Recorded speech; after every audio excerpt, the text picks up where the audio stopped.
are doing the will of our true self, we are inevitably doing the will of the universe. In magic, these are seen as indistinguishable. That every human soul is in fact one human soul. It is the soul of the universe itself. And as long as you are doing the will of the universe, then it is impossible to do anything wrong.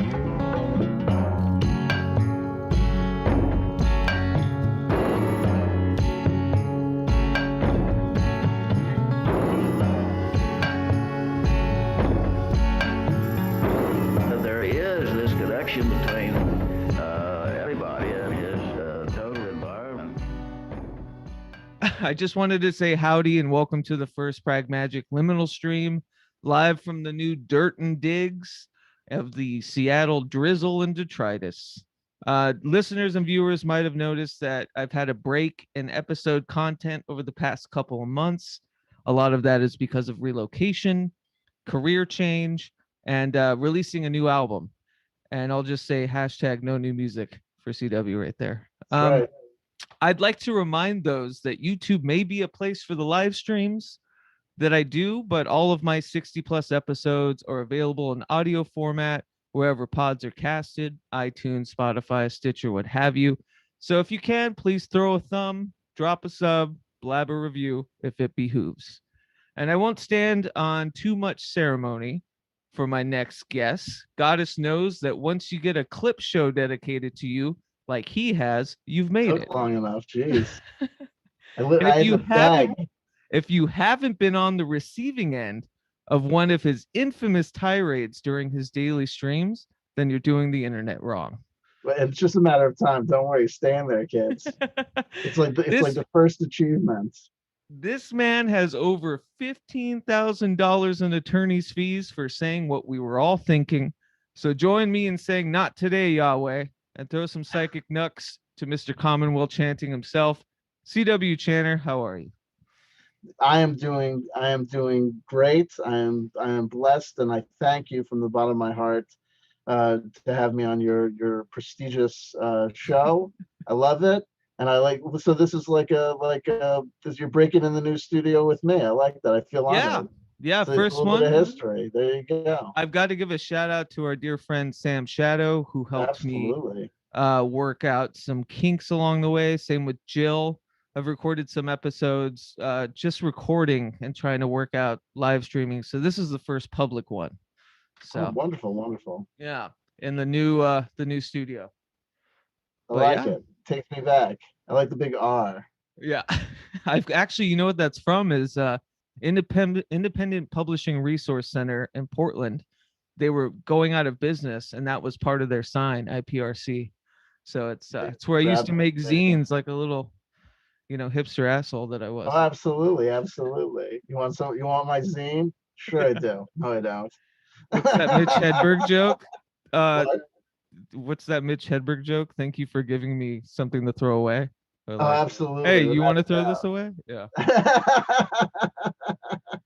I mentioned though, I came to you a bit later in your YouTube career and what your trajectory was in the past 5 years or so. Right. But something you always kept bringing up that I've never really had a full grasp about, and I've always wanted to just genuinely ask you, was your praxis of Commonwealth chanting and what your name is from. Yeah, absolutely. It's really the whole YouTube shenanigans. One of the most hysterical things about it was, and it's, the truth about you comes out online. You know what I mean? Whoever you are, it's a mask, it's a SAC account. No. The you that, I had been, a seeker, and I had been fascinated. It wasn't like a choice. It was just something that I was drawn to. I was drawn to spirituality, religion, faith, beliefs, religious practices, new religious movements, cults, the history of cults, from Mormonism to Charles Manson and everything in between. And I was really fascinated with the notion of, this compulsion to want to participate. And I had joined up with a whole bunch of different organizations and groups, tried on a lot of different proverbial hats and a lot of different proverbial practices, and just none of them were ever the whole enchilada. There was too much cognitive dissonance. I was expected to accept a whole bunch of belief systems there. None of these things are so far fit the bill. So what are we going to do about it? And that was it, you know. And I'm going to be I'm very honest with people, and being honest with this aspect of it has shot me in the foot and has provided my detractors with ammunition. Yeah. I will be completely honest that at points in my development, I was less spiritually inclined. I was less, you know, authentically, you know, trying to be the best person I could be. I had flirted with things like Satanism. I do have certain narcissistic tendencies, and so there Who were doesn't? parts in the evolution of Commonwealth chanting that did touch upon me saying like this cult leader thing seems like a great awesome bag. You know what I mean? Look at what Adidas sit on a big chair, spiritual text every day. I meditate upon these things. I think about these things deeply, and the evolution, you know, came forward till eventually I got to this point where I had formulated it. I knew what it was. I had written it down 10 different times. I had it down and I made a commitment. I said, this is it. And part of what it is a commitment to say, this is it. And the whole part of it is one of the main points of it is this. One of the key inspirations was the US Constitution. Mm-hmm. The US Constitution runs to 12 to 15 pages, depending on font size. The EU Short and simple. Constitution is thousands of pages long. Complexity does not help people understand what they're being asked to join or what they're asked to, you know, endorse as a social contract. So the whole point of Commonwealth chanting is I can tell someone basically what it is in 15 minutes, 30 minutes, 45 minutes if we stretch it out. I can give you an 11-page PDF document that basically says the whole thing from soup to nuts, from Right. personal practice to organizational structure to group practice. It's all there. And when the whole point is to tell people, if you wanted to do this, part of the social contract, part of the social bond is to say, one of the key commitments that I make to you is I am closing the door on the possibility of me L. Ron Hubbarding it. Mm-hmm. And what is that? You come out with Dianetics. Dianetics is a hit. People are getting something out of it. You know, you're loving it. And then all of a sudden, you start coming up with some new stuff. And you start having all these rules. And then there's all these different edicts and plans. And before you know it, it's esoteric. It's a cult. It's obscured. And it turns into bad juju. So the thing is locked. And so I say to people, I said, this is what it is. And people in the early days when I first started telling people about it, they would, you know, give you notes. And I'd be like, I don't care if you don't want to publish my document. And quite frankly, I don't care if you don't want to join. I said, but I'm not looking for notes here. This is what it is. You know what I mean? Yeah. And so it's a personal practice. It started off as a personal practice. I codified it, you know, as best as I could. I've talked about it several times, but where I'm kind of headed with this, and I apologize to you in the audience, and this will be a test of you as an interviewer, because you've watched my videos. I tend to go, I start over in Wrigley Field, Right. and before you know, we turn around and be like, how the fuck did we end up in Giant Stadium? Yeah. The train of You know thought what I is fun. mean? Yeah. So let me simplify one thing. So let's see this. I started the YouTube channel in order to explore my spiritual beliefs, my spiritual practices, and my thoughts and beliefs on same, especially in the what I refer to as the New Age diaspora.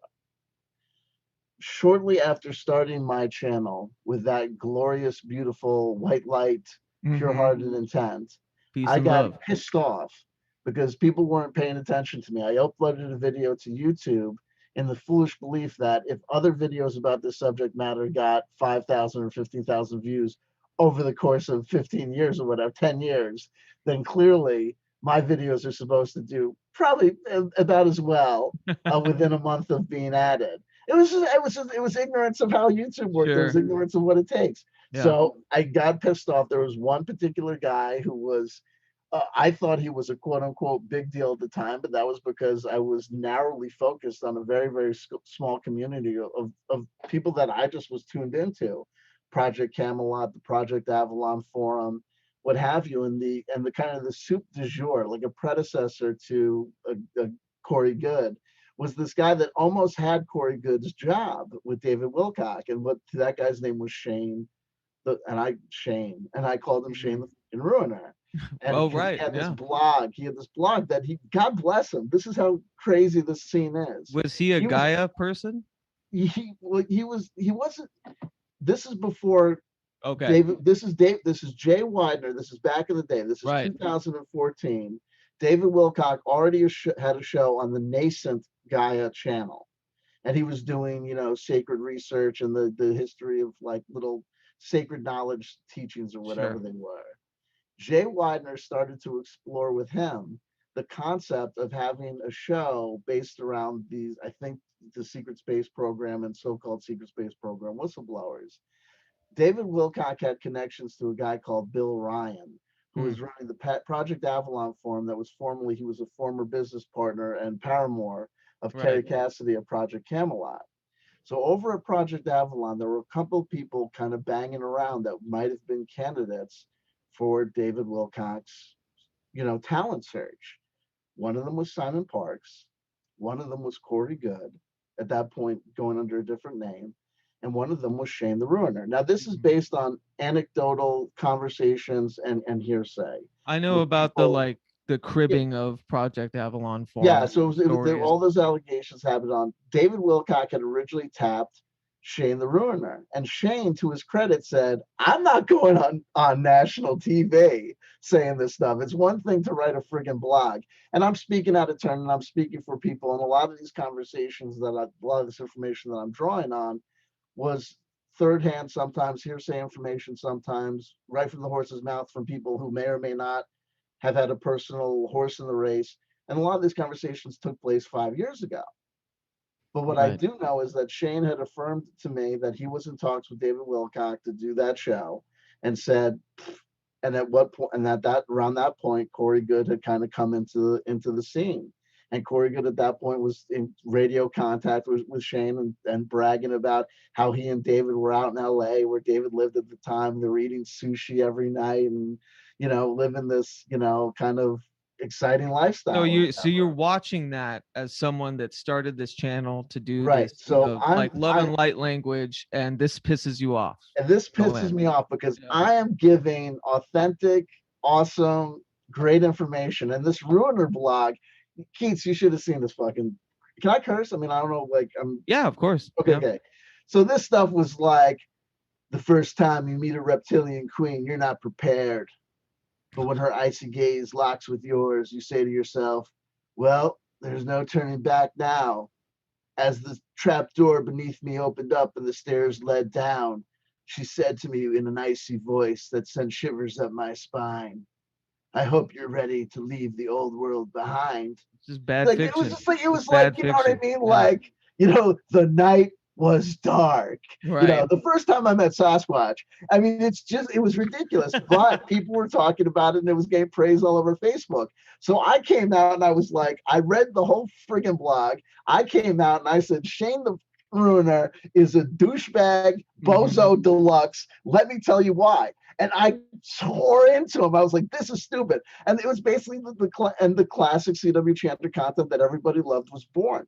But that wasn't what the intent was. I was going to say, are you my intro video on YouTube? It's all like, hi, I'm CW Chanter, and I welcome you and thank you for coming to this. Are you comfortable with this change? Like, has it become a genesis of finding yourself within this? Like, I tell people, when YouTube is a crucible, any activity engaged in is the labyrinth. Right. It's the crucible is the where you will learn about yourself.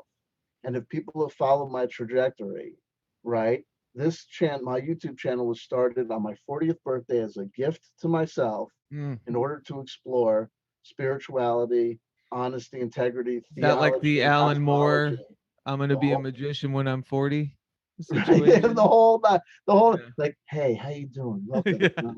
There's a lot of thoughts, and it's not about telling you that you're wrong. It's about sharing with you what I might think is, if not right. Ooh, I'm teetering. It's true. Right. And then within 30 seconds of being ignored by the internet, watching Shane the Ruiner get like retweeted by like 15 people. I was like, y'all are dubbing wrong, and let me tell you something. And then of course, and the one of the here's where it gets hysterical. One of the first people to comment on that Shane the Ruiner video was Corey Good. Ah, Corey Good reached out and said, yo, you probably think that my stuff is as ridiculous as Shane's, but I just want to let you know that blah, blah, blah. Good. It's a good thing that you went after Shane. And then I was like, and then the great thing was, is that Shane is like Corey Good's complete opposite. When I tore into Shane and said, this whole thing's ridiculous, he was like, hey, saw the video you made about me. Way to go. And I reached out to him. I'm oh like, wow. you should come on my show. And he came, he was the first interview on my channel. Yeah. He was the first interview on my channel, and he handled it, and we became friends.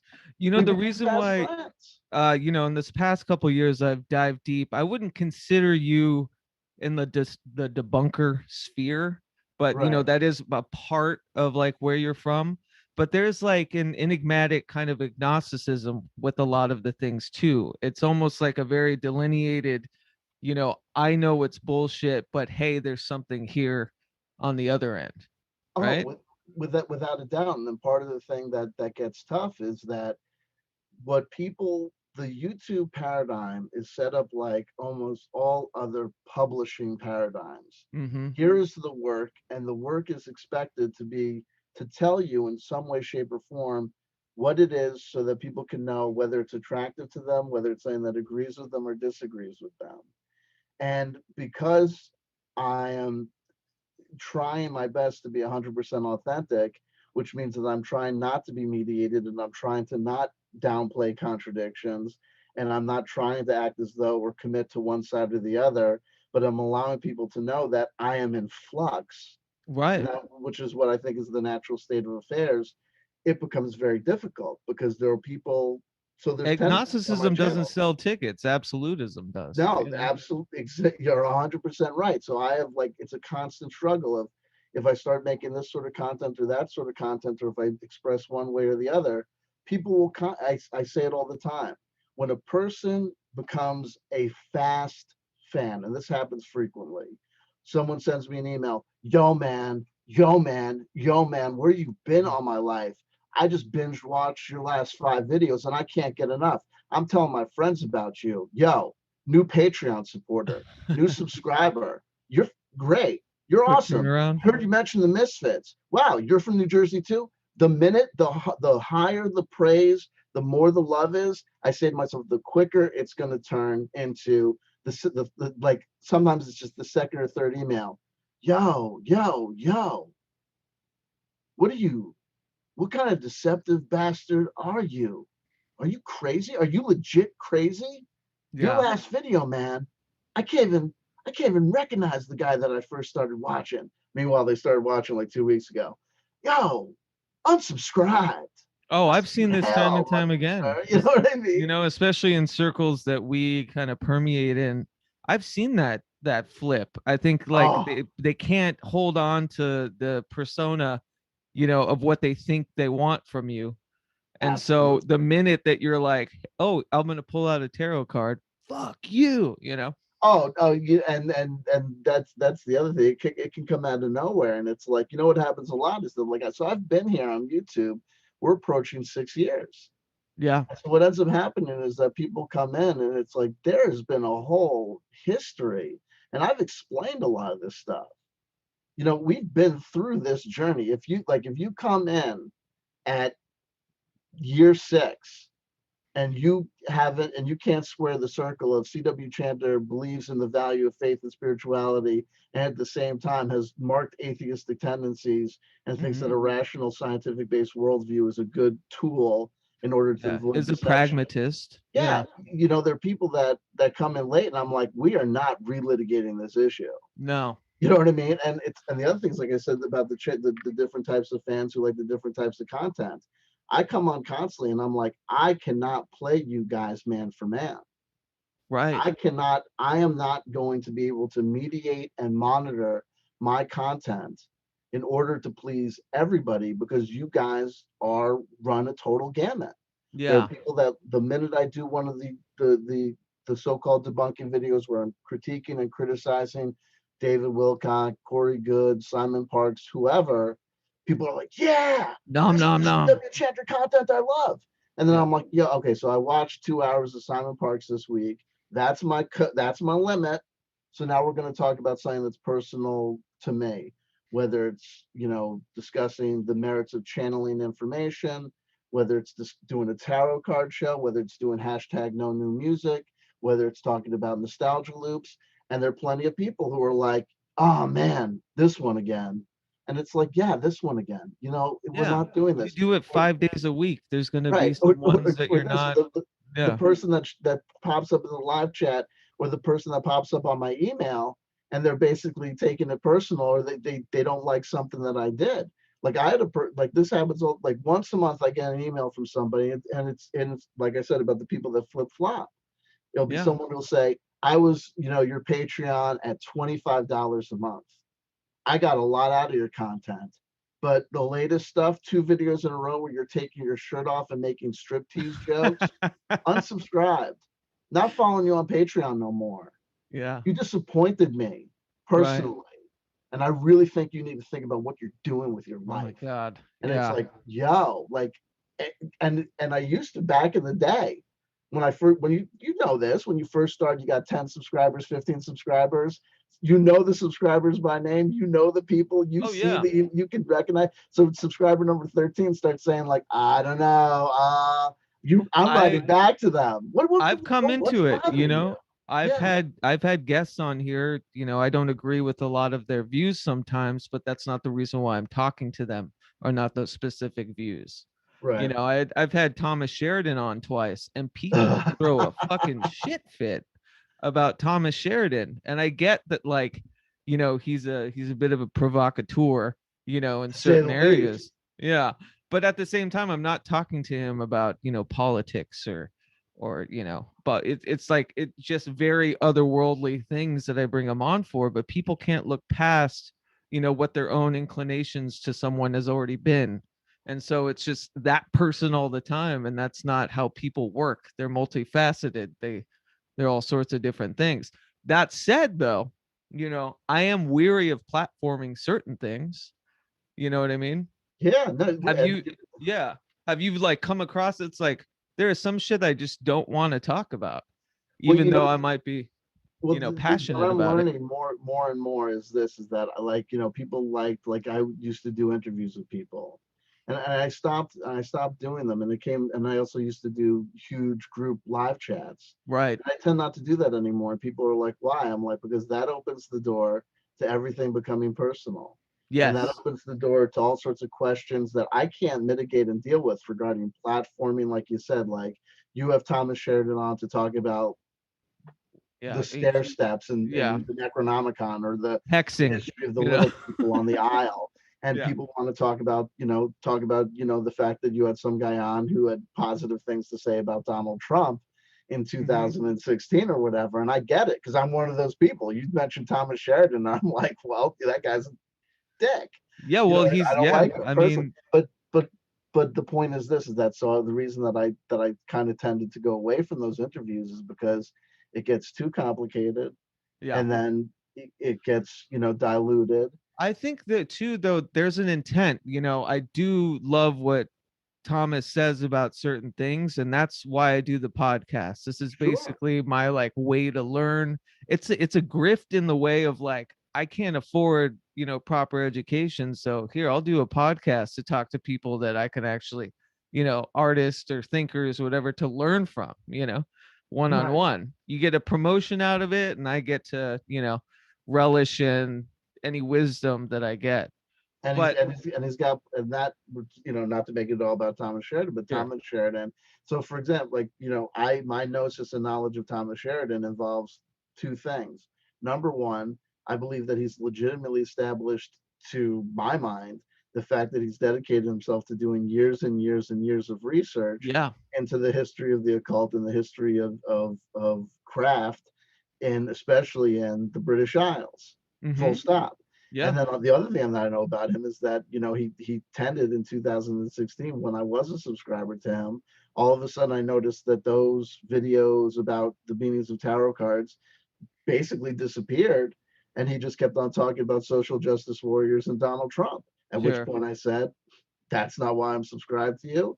Yeah. And so, and I made the choice that we just talked about in the context of people making that choice vis-a-vis me You're or right. maybe Yeah. you. That's what I People was just join gonna say. up, they subscribe, they Mhm. you make content, they watch at their leisure. I still to this day, there's aspects of me that are fully clear and there's aspects of me that still need work.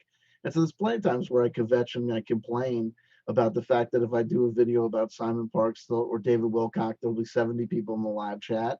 And if I do a video about like, me, my feelings and the state of affairs of, should I get a new cat? It's half those views. And I'll be like, why the fuck are people watching the dumb videos that suck?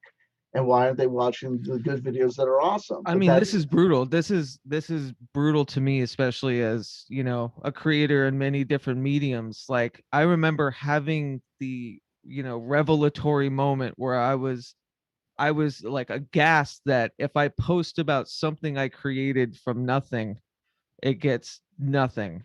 If I uh-huh. post my face or my girlfriend's face, it gets, triple like what anything would. And it's just like this vapid, culture. I don't know. And I see that like permeating and why you switched from Commonwealth, because yeah, that's gotta burn some ire in you to see people that don't deserve really to be That's heard, you know, and get so but then much. it's like, so we try and find out where what's coming out. So the CW, the angry CW chanter comes out, but that's Yeah, the real CW chanter. The first guy was the mask. There was not that guy. That guy was a sales pitch, like that, like Lou Reed and John Cale joined, sure. wearing beetle monkey suits in order to, like, Right. Under get Andy on, the Warhol. Dick Yeah. Clark show. That's not what's happening inside. And eventually the truth comes out, and the truth that came out did this thing. Are you And telling me that you're essentially Metal Machine music? oh, without a doubt. But you know what I mean? But I'm not, but you know what? You know what I am? I am Metal Machine Music who deeply desires and strongly so wants to be Coney Island Baby. Oh, You know for what I'm saying? sure. Yeah. I Yeah, get you. absolutely. You know Yeah. what I mean? Like, yeah, or you know what I mean? Or to pinch New York. You know what I mean? Yeah. Like, it's incredible. Secretly listening to that all the time. Absolutely. Yeah. But then all that ends up coming out is Metal Machine Music. Right. But without doing the Metal Machine Music, without doing the full on Shane tirade and then following up and doing all the videos about other people, no one would have ever seen any of the videos about Commonwealth chanting. I know. And And no one that's, would have been I've exposed got to to any of the say, other like, stuff. my first introduction to you, and I think I'm gonna blame Stevie Seyrath the Mage for pretty much everyone that I know on YouTube, That's how it because starts. It's all I think networking he and was nodes. my gateway to meeting this community, and he's, very close, still a close brother to me. I love him very much. But Good. I think he mentioned you in something, or there was some cross pollination, and it was a video about you against ascension programs. And I was in a place where I was like full blown anarchic magic, fuck traditionalism. I'm not subscribing to anything. I can't get heads or tails among, like even creating We the Hollowed, which is an art, collective that's like metaphysically minded. It was just like, I Done. fucking can't, if it's not super individualistic, I don't see working with anyone. And I hated the fact that there was so much out there about, paying big money to ascend. And Oh, you said in this video, and this was a couple years ago now, I'll never forget it, but you were basically like, the wisdom's all there. Like, you're a fucking idiot. If you need to pay that money for a shortcut, it's all available. We live in the internet age. You can sure. find it, And I was like, Sure. yeah. But like, that's how I got into you. And so there was always that thread where, to be honest, when you're talking about how people watch you in different scapes, I do that too. I'm not so familiar with, the UFO community, because like I've never been good with it, right? But like, you speak about it, I'll be like, okay, cool. I'll check in later or something. You know what I mean? But that's the beauty of you, because you can reach back into other things. And I was bummed that, you don't speak about Commonwealth chanting enough. You know Yeah, what I mean? The funny thing about not speaking about Commonwealth chanting enough was, well, number one, like, there is this kind of this give and take about, trying to, deaden people. And then also there's an understanding and familiarity with the fact that, look, I'm going to be completely honest, my numbers are so consistent. I Right. can pretty much safely say that I know and understand that even if I don't know people necessarily by name, even if they don't identify themselves in the live chat, or they're subscribed or unsubscribed, or whatever the case may be, I know that there's very few new people coming in. So at this point, it's kind of like when I pick up and just read from the 11-page, Commonwealth chanting document, which is not the only, the absolutist, most, formal recitation of it. Right. Commonwealth chanting, there's several different videos that go through the whole thing, soup to nuts. It's not about these specific words or what it is. It's about the key concepts in play. Most people have already been exposed and know about it. And I know, who has affirmed to me that they, practice it consistently, or they're influenced by it, or they took it on board, or some aspects of it on board. So part of the reason that I don't talk about it is there really a need? Because there's such a consistency of the audience. I think people have been pointed to and are aware of what's going on there. And, the other thing is that, I practice. So, like, even though I'm aware of the fact that I practiced, that I don't talk about Commonwealth chanting often necessarily, and that not talking about it often, with the exception of occasionally ripping out the document and just hitting a random Right. When passage. you mention it, my whiskers go up, Right, because we both have created, I keep using the term anarchic because it's just, our own kind of individualistic right. praxis or whatever. But like anytime you mentioned it, I'd be like, holy shit, what's up with that? You know, like, But the other thing is this: is I tell you, Keith, I'll send you the PDF. I would You know love what I it. mean? Yeah. I tell people, like, you want to read. It's not going to take you an hour and a day. But Right. so the funny thing is that the more that Commonwealth chanting became a key aspect, a real key aspect of my life, and took more and more importance as we were going through. We talked about this crucible of YouTube. Oh, during the course of YouTube, over the last going on 6 years, I started off as a full-time attorney with a robust practice that was killing me. Was not soul affirming, life affirming at all. I was married, you know what I mean? Sure. And all these various other things. And over the course of time, I where you find me now is I'm divorced.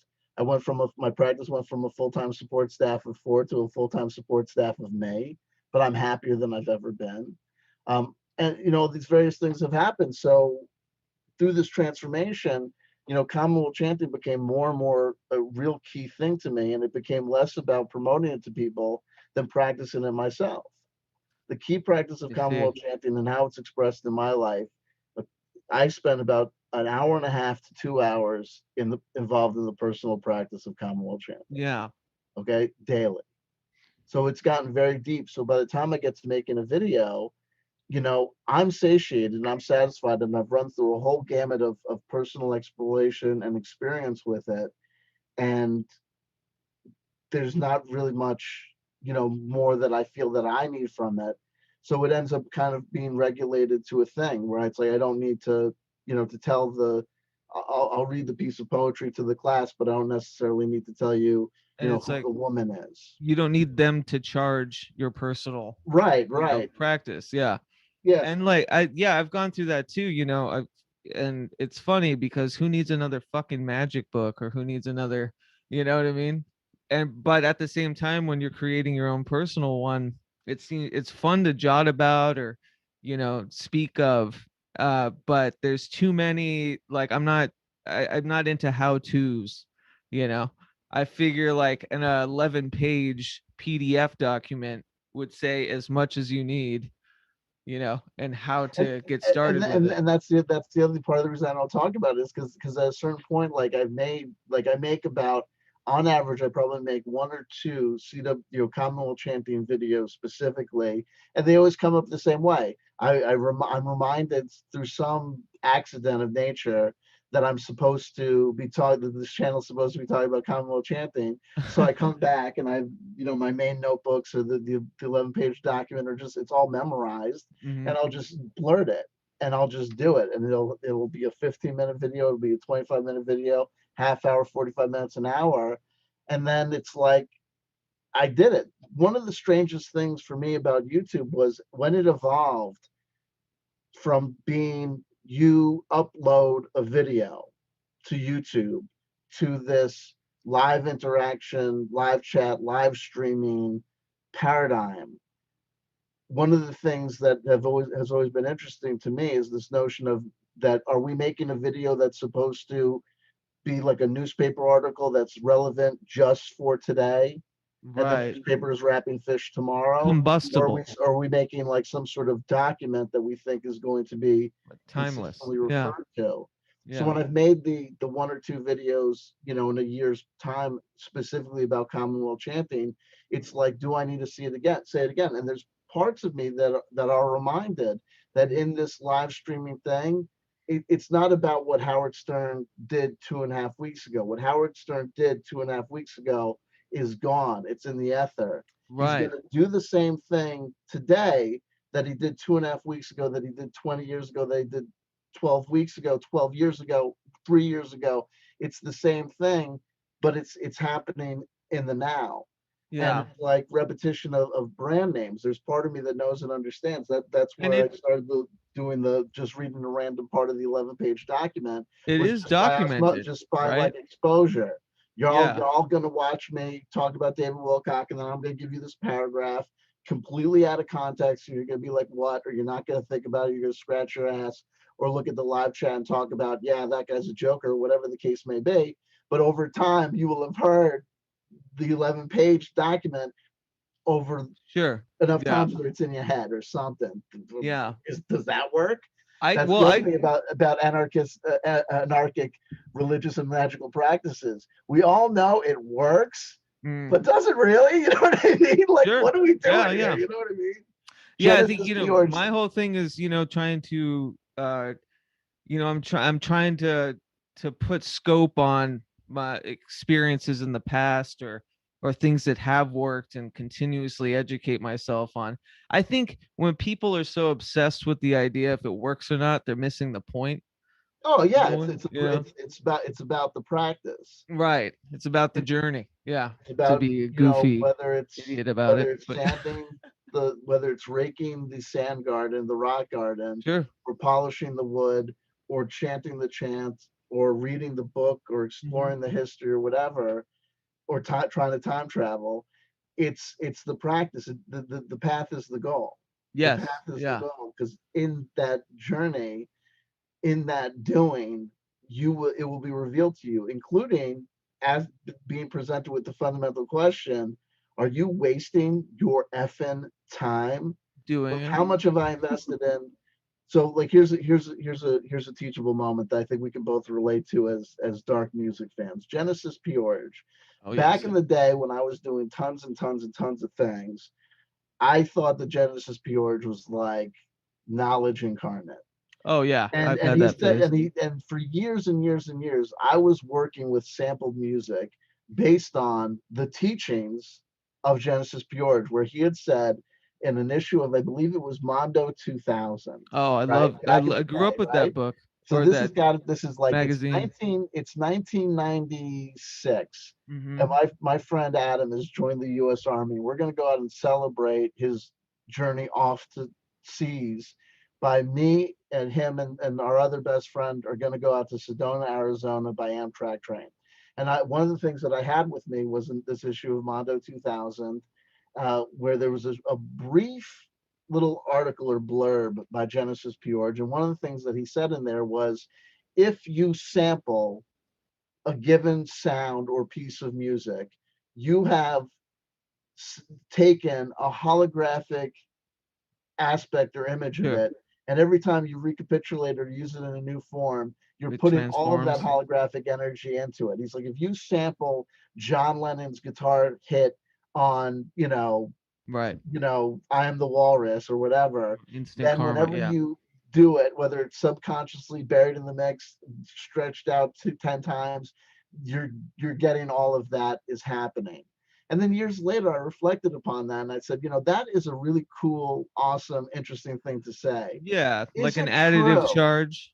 But is it true? If I sample John Lennon's guitar, flip it backwards, and play it an octave down, is it really having some sort of holographic effect that's distinguishable, fundamentally distinguishable, than from if I did that, took the same C major chord, but from an Air Supply record, flipped it backwards and played it 2 octaves down to a disco Sure. house beat? Does it really?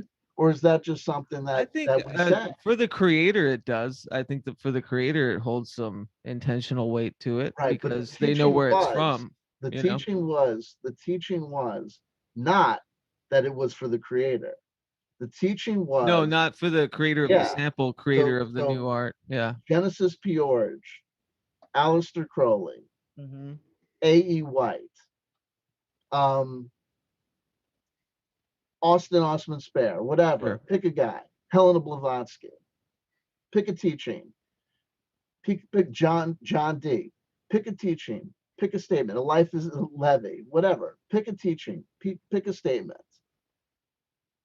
Just because they said it doesn't mean that it's true. Sure.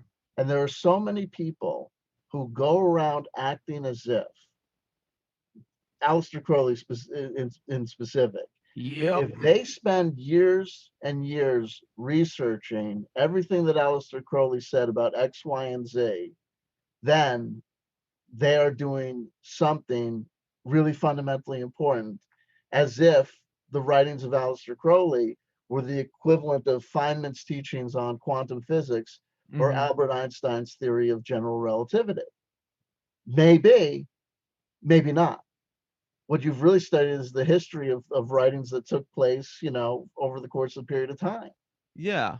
I You mean, know, it's funny too, because like if you look at, I talked to Phil Hine, the progenitor of chaos magic, sure, and sure. his, back and forth with it over time. There hasn't been someone that's, written extensively about it's become a uniform. I don't feel it anymore to, oh, it can be something else. And it's flip-flopping on it because he's in this consistent genesis of like what it means. Right. Yeah. And that's the way it should be. And here's the thing. There are many people that will put on the uniform, Mm-hmm. buy the accoutrement off Bell Book and Candle off Amazon, right? Be able to recite the rites, do the a kick ass, lower ritual of the banishing ritual of the lower pentagram, whatever the case may be. Pick your thing, and it's just it's whatever. And then there's other people that are going to think more deeply about it. It's like, Right. and this is in every religious tradition. If you go to any Zen monastery, the notion is not that of the 50 or so students, sitting with legs akimbo, that all of them are going to gain enlightenment in this lifetime. Mm-hmm. You know what I mean? It's going to be, we're going to run this cycle of 50 kids and then 50 kids and then 50 kids and then 50 kids. And approximately every 80, 85 years, somebody's going to pop and somebody's going to really kind of get it. And then the other people are going to be doing service, chop wood, carry water, whatever the case may be, fighting about dogma and doctrine like it's the most Sure. important thing in the It's like a world, cultural dysmorphia. collecting the tithe, whatever the case may be. And it's just, and it doesn't need to be like that. So like when we talk about like chaos magic, for all the things that it was supposed to break, anything preserved over time, Yeah, it becomes tends a to evil. ossify. Yeah. I remember the point in which it was like and everyone kind of gets into the same kind of moments, the same trajectories and channels, Mm-hmm. record covers and stuff that are mediated sold items and whatever. Sure. And you get turned on to it, but like there's it's quickly it becomes people are not questioning it. They could question organized religion out the wazoo, but if it's a book by Phil Hine or Peter Carroll, Right. it's just absorbed, and it's like chaos magic works like this, and I'm like, hold on, Yeah. Wait. stop, wait. Breaks the The idea. book says, and these people are documenting and exploring and giving advice based on their experiences. But the question remains for you. It's an old adage: is Hmm. the master wise or a fool? And that's what I had to do with you think about all this stuff. And a lot of people don't do that. Well, I A think, lot you of know, people have too, become dogmatic and doctrinaire about the concepts of chaos magic, I think people right? deify, you know, creators. They deify humans, and I think that's a Hell big yeah, they red do. flag. You know, that's the big red flag of not having, you know, an individualistic perspective, or even, no, I'd even say the opposite, tether, like a human tether. You know, when you put people on pedestals like that and you allow them to kind of create or construct your, you know, your aestheticism or whatever the fuck it is, Sure. like you're missing out, you know, you're missing out on the You're not, real, like, yeah. passionate part. Yeah. Yeah, I mean, you're just memorizing formulas. I mean, there's people, honestly, who think about the practice of ritual and ceremonial magic as kind of like, coding or following the instructions to put a piece of IKEA furniture together. The Right. book says if I do this, I will obtain my will, or, I will change the physical universe, whatever the case may Right. be. Conform. And then Yeah. they conduct the ritual from point A to point B, precisely and with precision. And it's like, what are we doing here? You know what I mean? Have you even really thought about my whole thing with all this ceremonial and ritual magic? Has always been, we're always starting trying to figure out, you know, um, to make change happen in accordance with one's will. Well, how do you test that? Part of the fundamental thing is you have to have a North Star and determine what your actual will is. So I'm gonna run something by you that Sure, sure. I've been like meditating on for a long time, writing about it. The idea, and this goes, you know, very much into a pragmatic, or, you know, pragmatic Ah, sense of there. things I that, get it. you know, considering the other, considering brain chemistry, the other, this like outside oppressor, whatever, it's genealogy, it's, you know, it's you know, nature, nurture, whatever it is, like considering communing with brain chemistry as the other when it comes to these, you know, magical workings and whatnot. You know, and yes, you know, I'm a deep believer in like the psychological pluses of routine, ritual, and all of that. But I think when it comes down to a tangible source, albeit, you know, untangible, source to commune with something that is, you know, inner and oppressing, you know, brain chemistry really rings to me, you know, as somebody that has their own issues. It's always been this like lifelong journey to kind of, you know, square that demon. You know what I mean? Sure. Yeah. Well, a lot of that comes down to who we are. Because Right. the more, look, we live at a time when there's fundamental questions being posed at the bleeding edge of neuroscience about whether or not we have free will Mm-hmm. at all, or whether what we perceive as our free will is some sort of either accident or, learned evolutionary trait, or just, some sort of happenstance or after effect of what it means to have these brains. Like, so for example, people will say to me sometimes, this is not to toot my own horn, but this is to provide an example. They'll say, oh man, you're so smart, you're such a good speaker, as if like I did anything in order to be so smart or to be a good speaker. As if you And got a you degree would from never come up speaker to, school. yeah, and it's like, we are all blessed with various strengths and weaknesses, none of which we chose. Like, if you think also, this is that because we're talking about chaos magic, we might as well get dirty with it and talk about sexual proclivities or peccadillos. Sure. There's a notion, there are people that say like, oh, being gay is a choice. you know who knows how it happened over time. It's like, fat chicks and fishnets, why does that do something for me? Why do I fundamentally respond on that level? It's not like I sat there and went, oh man, you know what I mean? Like, something like Right. not too edgy. Like, I don't want to get in trouble with the law, and I don't want people like to run away from me. But like, what'll get me, what's like a good demographic? Like, I want to go for an accessible group of girls anyway, and then fat chicks and fishnet. No, it's just, you know what I mean? You're flipping through the magazine, you're going, not doing anything for me, not doing anything for me, not doing anything for me. And then Everybody Shazam. says I'm supposed to be into this Playboy model, but I see nothing here. I'm getting no hits off this. You know what I mean? And then all of a sudden, you know, Sally Sue McGrathers or whatever discovered the Smiths in ninth grade, and I'm like, jackpot! Here we go. What? Yeah. You know? And we didn't. I didn't choose it. You know, and that's first of all, just understand that that's only one of my many. You know, I've got more Sure. sexual picadillos and fetishes than like India has gods. You know what I mean? Like I've got, you know, a robust deep field Yeah. when it comes to what I want to think about on a Friday night when I'm staring at the ceiling. Oh, I mean, Anyhow, you were talking, there's that, Spooky has a funny clip show with you, and she clipped out the one where you were discussing my comment about being raised Catholic and then Jewish. right. I'm like, I think to me that is like form and function or part and parcel as to why I look at religiosity and spirituality the way I do. Well, now Like, oh, you know, sorry. Finish your thought. oh no, yeah, I'm agreeing with you that, like, but I'm saying that there's, because of the nurture, of from whence I was reared, as they Right. say.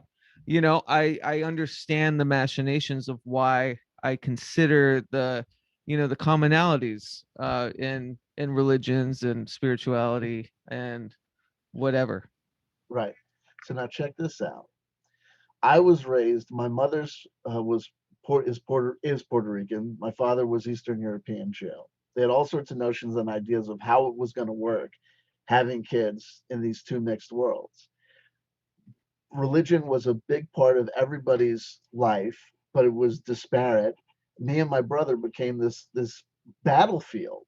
Christmas and Hanukkah was about, you know, bribery, and they would bring me to church on a Sunday, and they bring me to synagogue on the high holy days of the Jewish calendar. And I told people, I realized like by somewhere between 5 and 8 years old, I discovered that all of religion was bullshit. And I was kind of an atheist because I knew and understood. These people say they're waiting for the Messiah, but the Messiah hasn't yet come. These people are saying that Jesus is the Messiah, but then how could they Sure. both be true? And why is there's a God overhead where How these is two states Jesus are the Son of battling? God And and I'm having God? this anxiety over it as a child, and that's being made to happen. And so, you know, I was born with this mindset, yet I was still fascinated by religion. I had 1,003 confirmations that all of this was just stuff that people made up. And yet, the fact that people were just making it up didn't change the fact that it was fascinating. I mean, look at the power of fiction. Exactly. You know, look at the power Also, of fiction and books. the community aspect for me, it was funny, like the disparity I see in how I was raised in my youth. Uh, Early part being Catholic was it was a solemn, and like I said, like it's all infecting. My nurture is infecting how I see these things, right? So Of in the course. Catholicism it was an abusive, solemn, weird, young childhood. And then in Judaism, it was all about the community. And one of the funny anecdotes I have about the difference between the two, although there are many, but not a lot, if you think about it, it's that if one was to really fuck up in Catholicism, you'd be excommunicated. That means someone touched by God higher up than you are in the religion takes away how you speak to God. Whereas in Judaism, they just kick you out of the community. you know What's we also have to remember is that, you know, we act as though, we got to avoid this, is that we talk about Catholicism and Judaism as if they are like universals. Like if you think about Sure. it, it's like there's between different Catholic congregations, there's Oh, way a different C. flavors. Yeah. And different Jewish communities have fun and are just they might there's sometimes there's more difference between some Jewish communities with some other Jewish communities. There's more of a difference that you can sense and see there than you can see between some Jewish communities and some Baptist Oh, communities. absolutely. It's a You know, potpourri, a regular it's an absolute, cornucopia. and at the end of the day, it's based on, you know, individuals that you're going to encounter in all these contexts. Mm-hmm. You know, the illusion is that this is one sort of solid thing. We talked about, chaos magic or doing that magic or ceremonial magic to begin with as being, or even YouTube as being something that's a crucible. You know, there's two different ways to learn everything you need to about the world. One person has said. One of them is to travel throughout the world and never stop.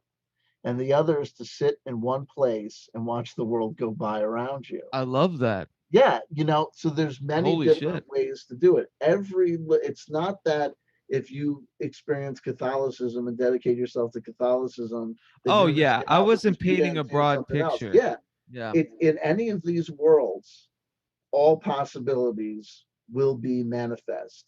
All theological and cosmological questions will present themselves to the person who's dedicated to exploring life, whether they find themselves the context of where they're doing that journey in the Jehovah's Witness congregations, if that's where they love or they feel important or they feel is they're getting the juice, or whether it's in some Sure. sort of voodoo community in friggin' Astoria.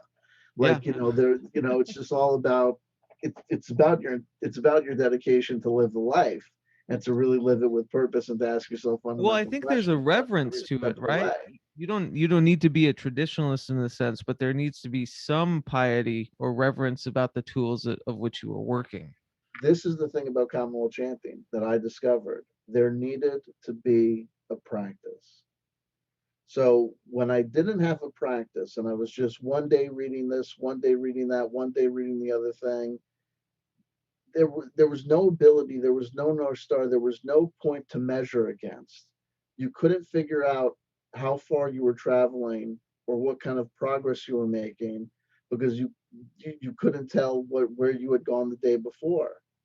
It is the consistent, committed practice that provides the touchstone or Mm-hmm. the screen against which you can see what's happening and the questions can arise.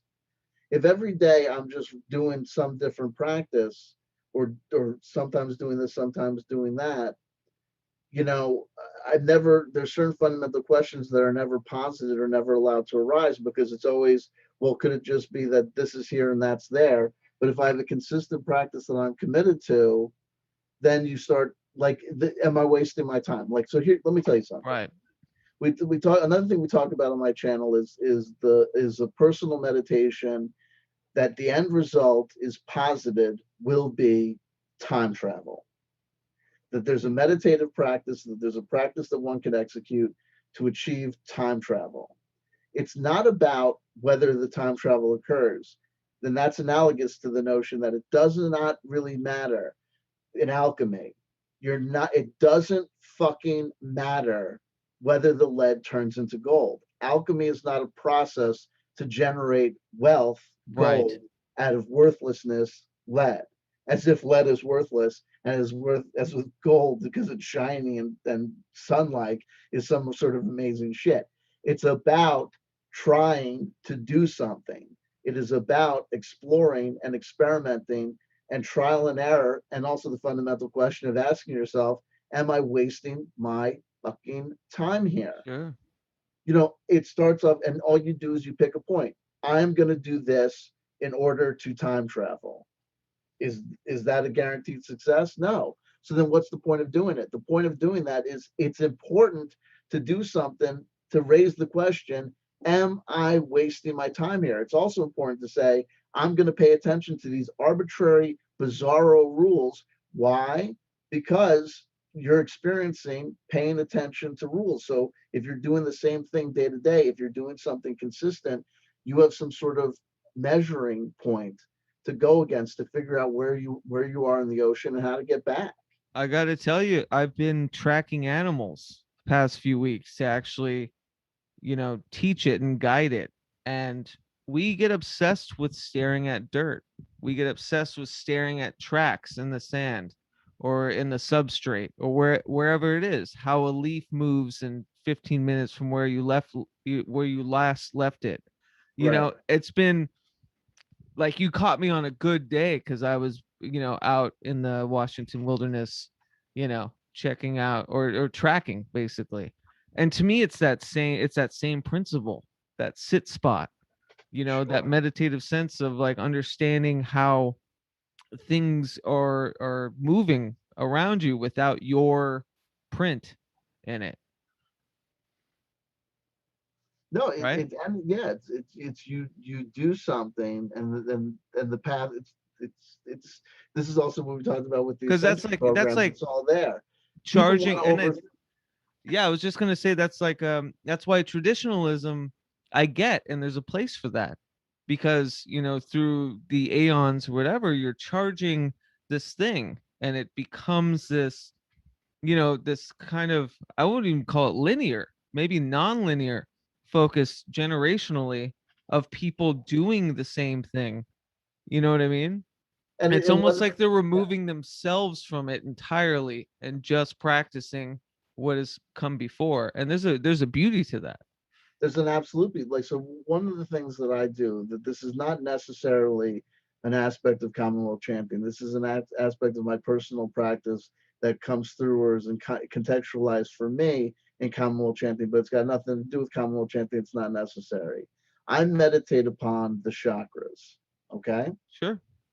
And when I do that, what I'm part of what I'm aware of is the fact that I am meditating on points in the body, energy points in the body.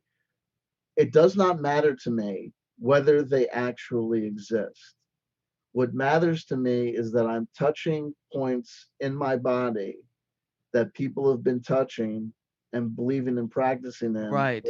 for hundreds and hundreds and hundreds of, if not thousands of years. Yes. Yeah. I And get it's that. not about whether or not that creates some sort of magical, metaphysical substrata of experience that can be tapped into. Yeah. It's about the Non-consequential. fact that when I die, I will know that I've spent X amount of hours doing something that other people have done. It's just this kind of weird connection that is created in concrete and be able to be perceived by me, even if it's just a perception born of historical analysis. It's a language, right? It's a language, it's a Yeah. practice. And then so there's this sort of notion of also this value of knowing that I'm doing this thing that at this point in time people all over the world are doing.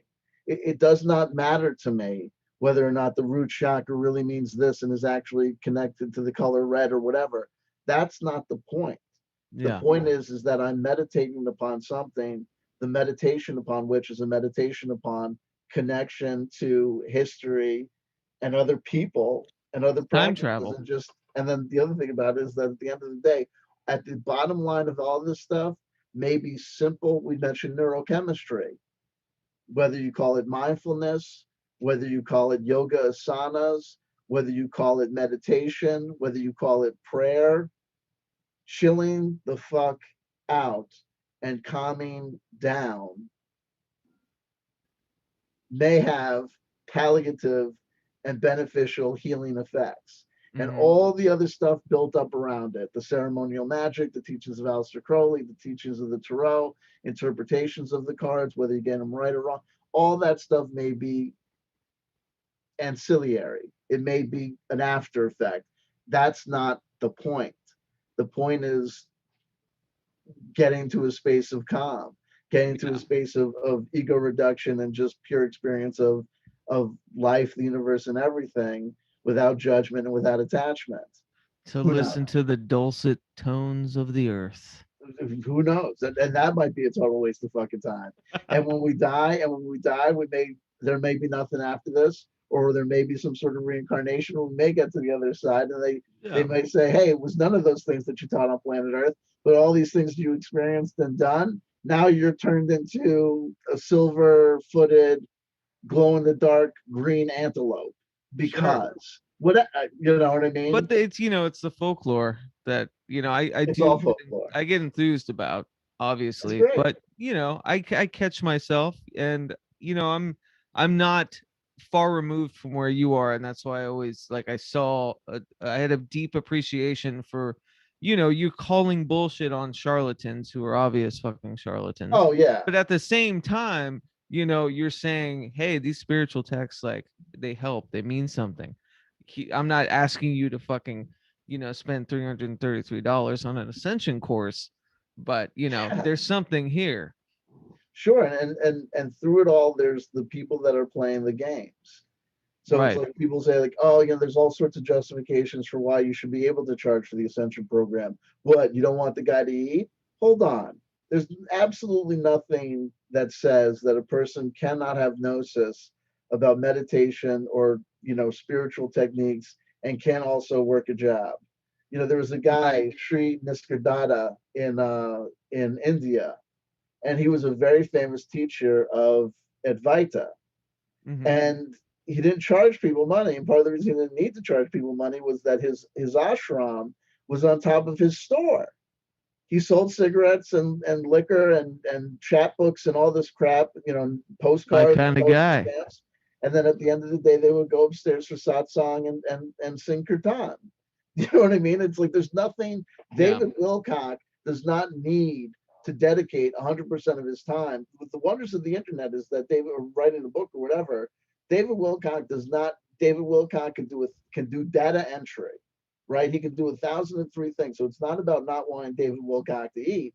It's about notion, and also the notion that the value of this stuff is $330, or that he's not. I tell people all the time, people want to sign up to these courses and they say to themselves, I want to sign up to this course because I want to learn this information and knowledge. I want to know about the Great Ascension. I want to know why more and more people are waking up every day. I want to know why I keep on looking at the number 1111.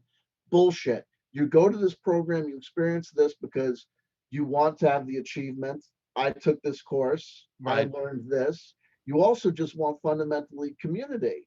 I went to that Contact in the Desert thing in 2019, and I can tell you that yes, people were fascinated by the subject matter. The reason people went there was because they were part of a quasi-religious spiritual community that had no name, had no regular meeting place, had no consistent community locally where they were from. So they would go to this Contact in the Desert thing and they would experience some sort of connection. The other dirty little secret is the reason why a lot of these people pay for the Hay House Tarot reading symposium, why they try to become certified as a fourth level Reiki instructor, Right. why they take this ascension course or that ascension course or whatever, is because they're waiting for their turn. They're Can waiting I for their turn in the seat, in the hot seat. can They're I waiting for ask their you turn to be guru. a They're kind of a waiting for deep their turn to question, and charge I'll let someone you. else $200 for a tarot reading. You're right. Can I, Absolutely. can I ask you? It's a sort of it's a banger of a question. I'll let you have the floor with it. Is there a part of you that thinks there's a preaching to the choir or echo chamber that speaking against these people is not really turning the ones that need to know, but maybe invigorating them to go to the other side? I don't think there's anything that's invigorating them to go to the other side, and I don't think anyone's exposed to what I do, and it makes them double down on Wilcock or anyone else.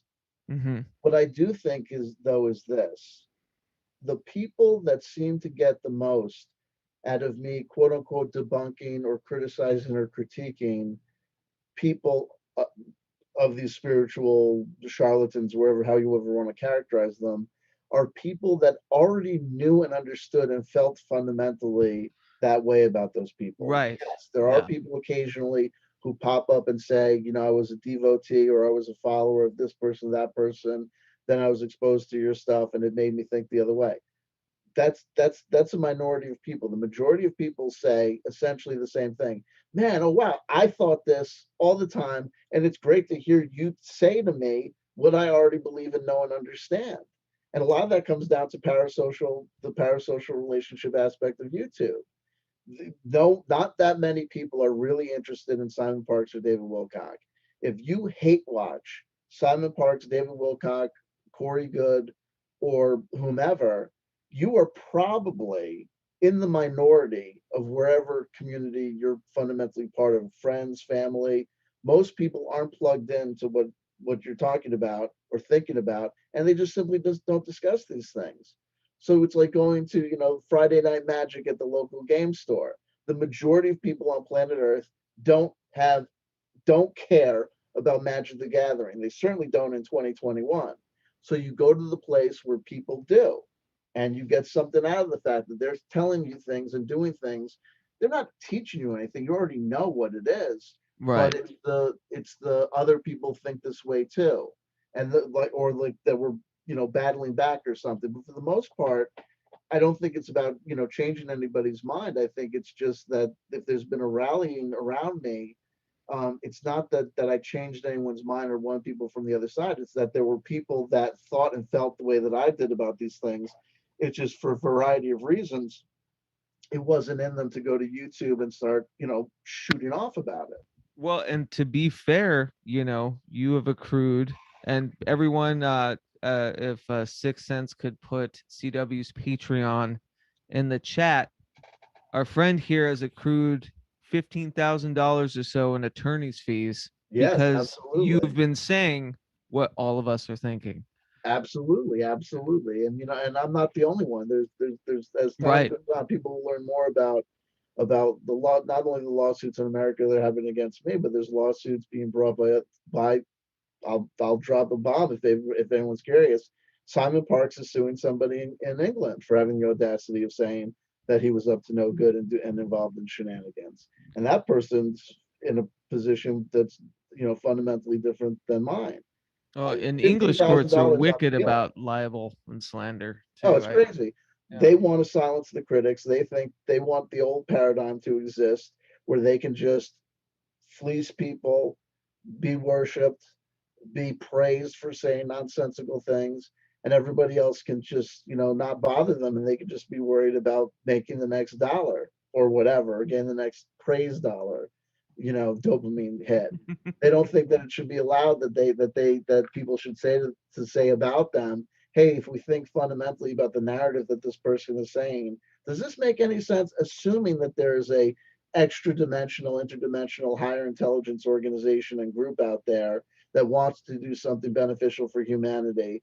Does it make sense that the way that they would execute that is to find some guy with a history, a criminal history, or a history of multiple bankruptcies, and they would name him as the sole arbiter and communication point for So I their have no chance, is what you're saying. it's ludicrous. It's ludicrous. And you think about this person's claims that they're a super empathetic or hyper gifted or That blessed shit kills me. spiritual person, and the way that they Yeah. express it is by being a dick to people on the internet. It's nuts.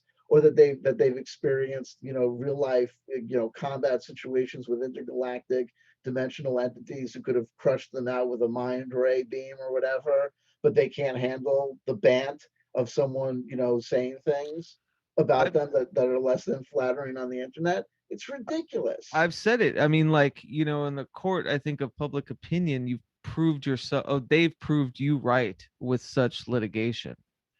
Like, Oh, why else would you bring in such, big guns to silence somebody if it wasn't true? right. And the great thing is I got $15,000 in attorney's fees, and he didn't bring out any. Here's the thing: there are fundamental problems with the American system of jurisprudence. I don't know how to fix them. He doesn't have any big guns. His attorney she's way out of her league. And the fact of the matter is, karma's a bitch. The guy that sued me, okay, has now had countersuits brought against him by two other parties, one of which is a multi-million-dollar corporation. Hmm. And he's got one attorney, and they've got more attorneys than we could fit in this room. I mean, it's just nuts.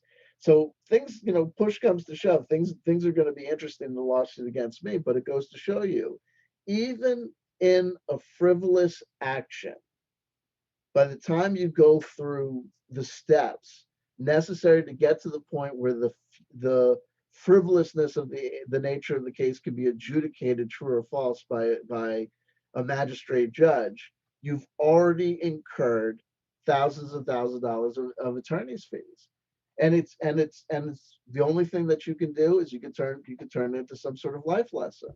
But the life lesson can't be that I was wrong to do X, Y, and Z. I thought there were times where I had to think to myself, holy shit, I really fucked shit up. There's Right. videos saying, trash about me on the internet. I've got these mounting legal fees. I shouldn't have done what I did. Hmm. And then I'll say to myself, wait, slow down, Kimosabe. Slow down, Kimosabe. Just because there was a negative reaction doesn't mean that you shouldn't have done what you did. I know why I do the videos that I do. And it's not to be a troll, and it's not to be nasty, and it's not to mock or make fun of. These people are taking advantage of people who are too credulous, of people who are too willing to believe. And if there's anything that I've learned about humanity, is that the reason some people are so inclined to believe the irrational and ridiculous is because they've been brought to their knees by It's life. desperation. They're Yes. fighting, they're fighting a fatal disease. Hmm. They're in dire, dire, dire financial situations. They feel disaffected. They feel hurt. They feel shat upon by life. They feel a fundamental lack of power. And these people are coming in and they're saying the same thing over again. And it's a cliche. There's an amazing savior race who are giving me all this intimate information, and they're telling me not only are there are all these teachings that we can that and be imparted to you to improve your life and to make things better, but you're also already so fundamentally perfect and the most powerful entity in the universe. You just don't realize it. And any day now, this magic flip switch is going to get flipped, and the people that are haves are going to become have nots, Hmm. and the people that are have nots like you are going to become haves, and all of your problems will fundamentally go away. The medical problems, med beds. The spiritual disconnect and dissatisfaction, crystalline light language, DNA activation. This fundamental world where you have to work and that's shitty and all this stuff. Don't worry, you're going to ascend to the world beyond 5D, where we're going to be pure beings of vibration and light. We'll all be experiencing fundamental love, lack of love. Your soulmate is out there somewhere on this journey through ascension. You're going to find each other and work together to achieve this great end. These stories are the fundamental stories of all religions. And just Right. like the fundamental stories of all religions, they can be hijacked by people who it's nature and nurture. Hmm. I don't know if the people that I criticized and talk about chose to do this, be the sort of person that locks into needy people and takes advantage of them. Absolutely. Yeah. It just may like it's like the sociopathic narcissist. You can catch the sociopathic narcissist. You can diagnose him. You can or her. You can figure out her bullshit lies. You can find the bodies where the bodies are buried. You can lock them up in a cell. But the one thing you're never going to lock up in the cell is the person that said on a given day, here's the thing. I have a very satisfied life. I'm a very good person. I'm taking care of the people around me. But you know what? I think I'm going to be evil.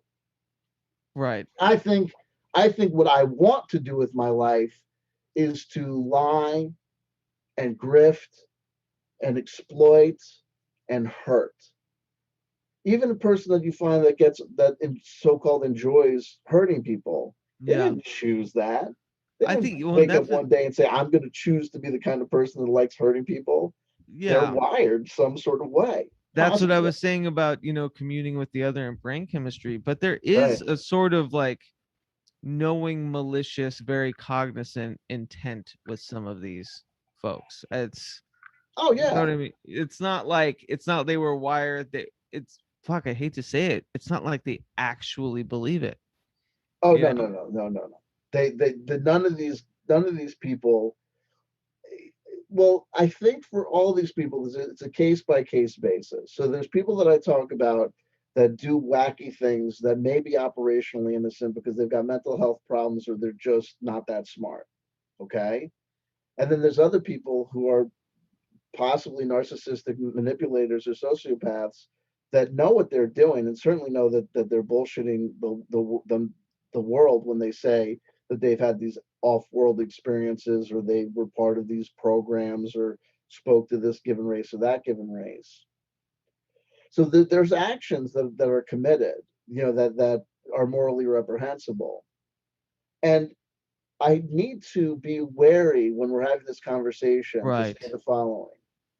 I've been exposed to thinkers and workers in the field of neuroscience. I am not an expert in neuroscience.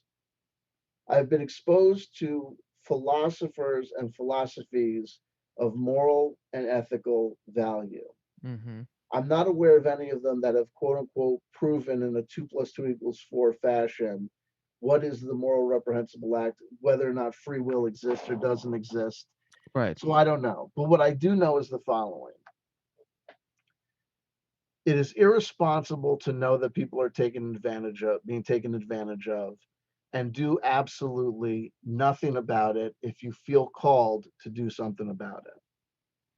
These, when I talk about, and the guy that sued me, this guy Corey Good, I will consistently say something that I swear is true, that I know is true, that not only am I trying to help the community because what he's doing is hurting them, I'm also trying to help him because it is impossible for me to believe that lying to the world, including your family, he's got children, that lying to the world is doing anything fundamentally good for you. And whether it's in terms of you're going to be found out and caught, or you're just going to, lose your flavor of the month status, or whatever the case may be, or someone's going to go crazy or something, or whatever, or just that, that what you're saying is not true. And I don't know, for all these people, you'd have to be inside their heads to know how the calculation actually gets down. Right. Whether they're tortured by these things, or whether they're saying, fuck it, say whatever the fuck you want about me. I'm fucking chicks. I'm smoking dope. I'm getting laid. I'm getting paid. If you think that I'm fucked up about this or have moral compulsion about this, no, I don't. I've known people in my life who were legitimate narcissistic sociopaths. For sure. They did not care. They cared about consequences in the sense, to the degree that consequences affected them, jail time, or, financial fines, or losing a job or whatever.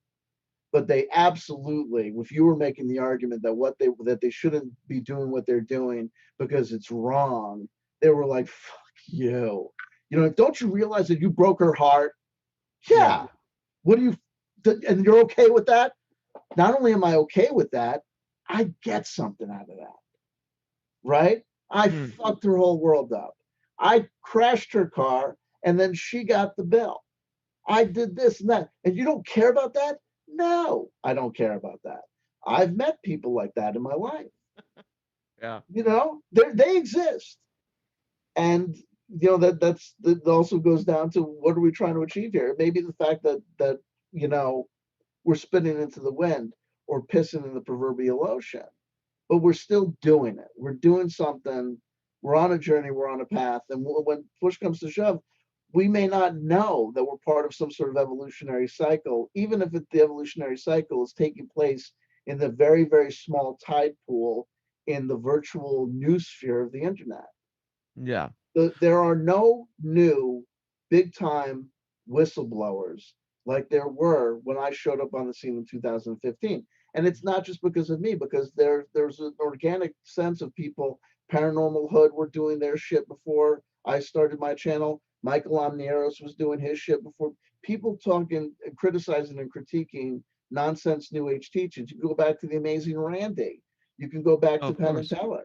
You can go back to Umberto Eco. Bullshit. You can go back to a whole bunch of different people that over the years have said that is some wild ass bullshit. And let me explain to you really clearly how anyone, if they really care to think about it, can know and understand this person's not really talking to the dead. This person is not demonstrating psychic powers. This person is not proving to us that UFOs and aliens exist and that they're talking to them. This person has not proved that there's a magic spaceship behind the Hale-Bopp comet that we can all get to if we just take the right amount of poison in running shoes and Nikes. You know what I mean? Yeah.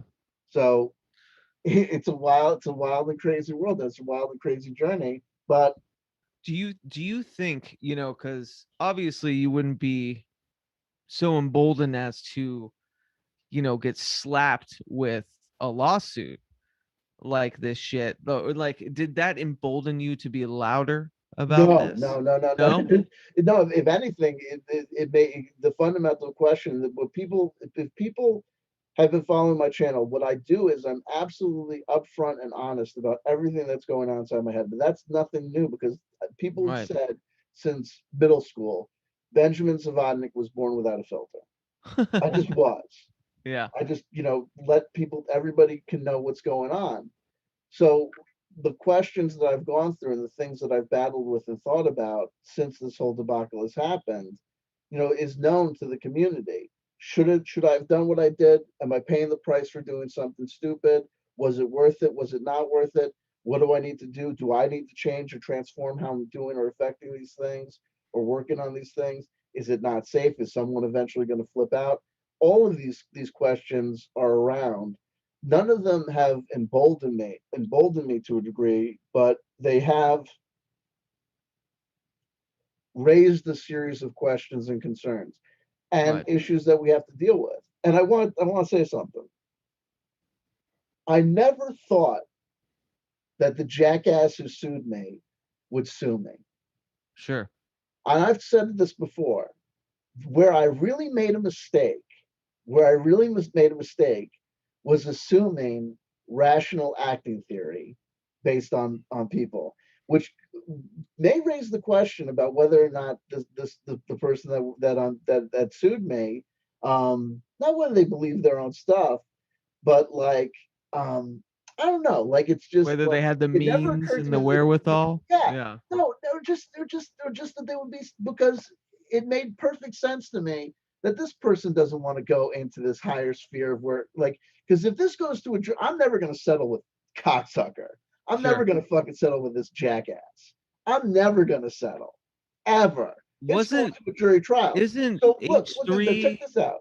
that lawsuit? Isn't that like precedent? Wasn't there something like that? Oh, I guess it's not a content thing. It's not a Right. copyright So thing. here where we get down to. Eventually, this guy is betting on the fact that his attorney is going to be able to convince a jury of people who are not blue avian aficionados, who are going to be Sure. random working class people in Colorado, right? He's going to convince a jury of people that I was out of line to say that his story is about meeting angelic blue people or meeting, future people that are us from the future, but they're us that evolved and they're in the honeycombed earth, or that he was a member of a secret space program. Right. His argument is that he's going to prove that there, and then the other thing is that he's going to be able to prove that because I appeared with Cliff High or some other one else on a YouTube video together, that proved that we were part of some sort of criminal conspiracy. It's nuts. And this guy is now getting countersued by Gaia. And one of the Oh, fundamental arguments he made about me, that's one of the hilarious. fundamental arguments that this guy made about me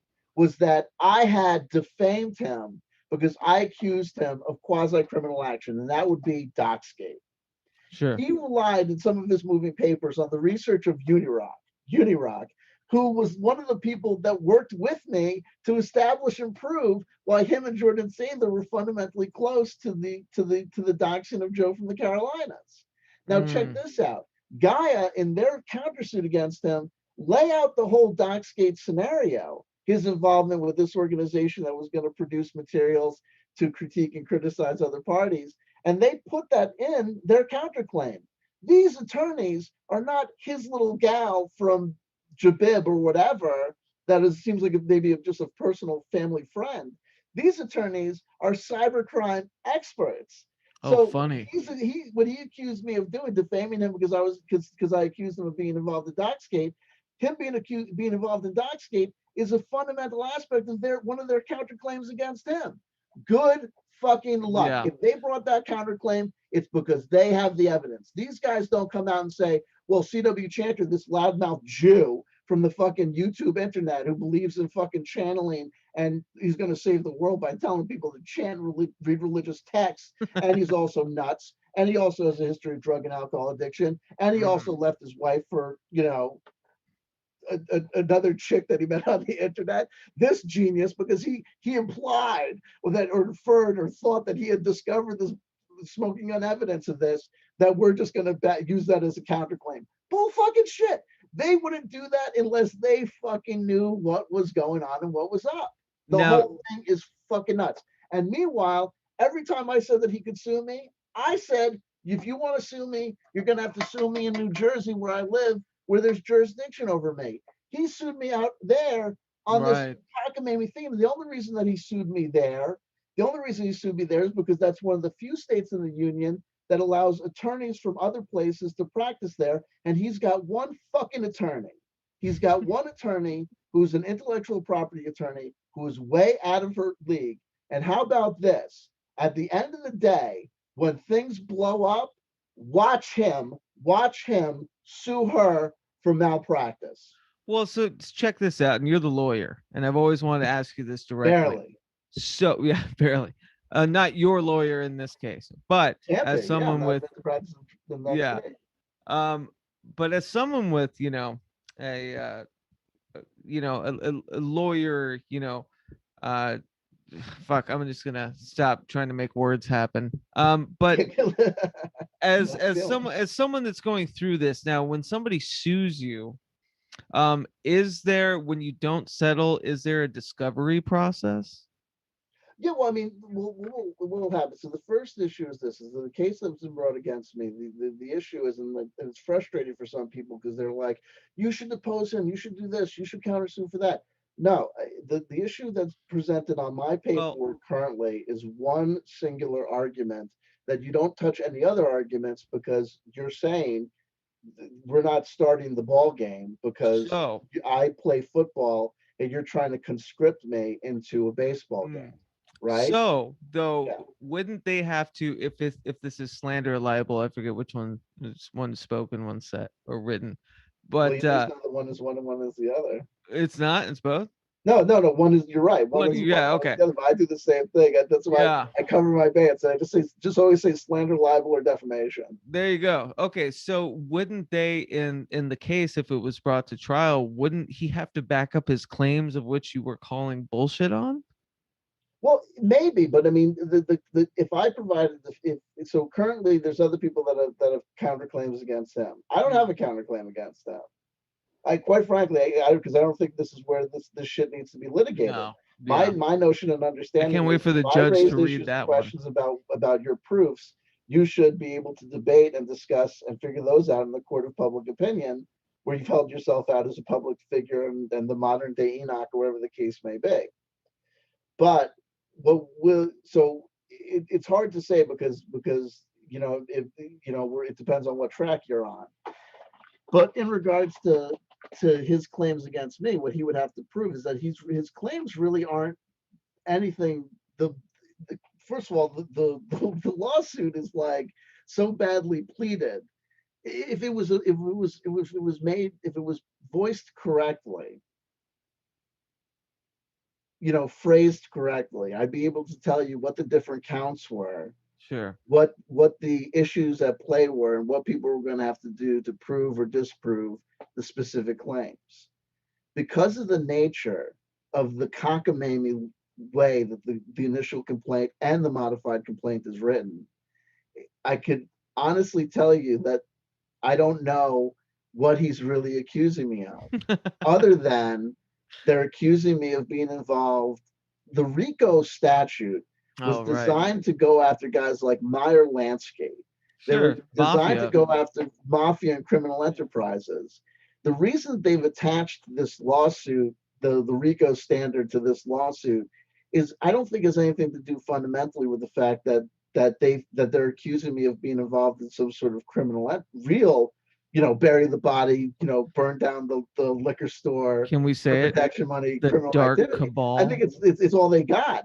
And I think it's just this guy has said RICO so many times out loud, it's not even funny. But what is funny? You watched The Dark Knight. Yeah, watch this. And learned it. One of his fundamental arguments is that jurisdiction can be had against me because what I did on the internet, though I didn't specifically aim at this, the effects were felt in the state where he lives, and therefore jurisdiction should be had against me. And what's so funny about that is that for months and months and months, he has been tweeting that he's brought claims against me to the New Jersey State Bar, and that he's constantly, he even tweeted out an image of a UPS package that he had mailed to New Jersey. So If I wanted to, I could take his pleading papers and establishing jurisdiction against me in Colorado, allegedly, and Sure. say, once the case is dismissed against me, okay, here you go. I'm going to sue you in New Jersey because the language and the law that you cited. I wouldn't do that because I'm not interested in ruining this guy financially. I Well, don't. check. I mean, am I wrong in saying like the real creep move, the real, you know, fuck you, I'm gonna tie everything up in litigation, have you spend thousands of dollars in attorney's fees to make this possibly just be thrown away anyways? Isn't that really like his fucking punch? I have no idea. No, but because here's the Yeah. thing: it's like rational acting theory. Check Sure. this out. The rational actor would never bring this lawsuit because the rational actor would not want to bring his claims of getting donations because he's a member of the secret space program or can prove that Q is real or talks to blue angel beings. If you're running that game, you don't want to be in the real world. You Sure. don't want to be in a court of law.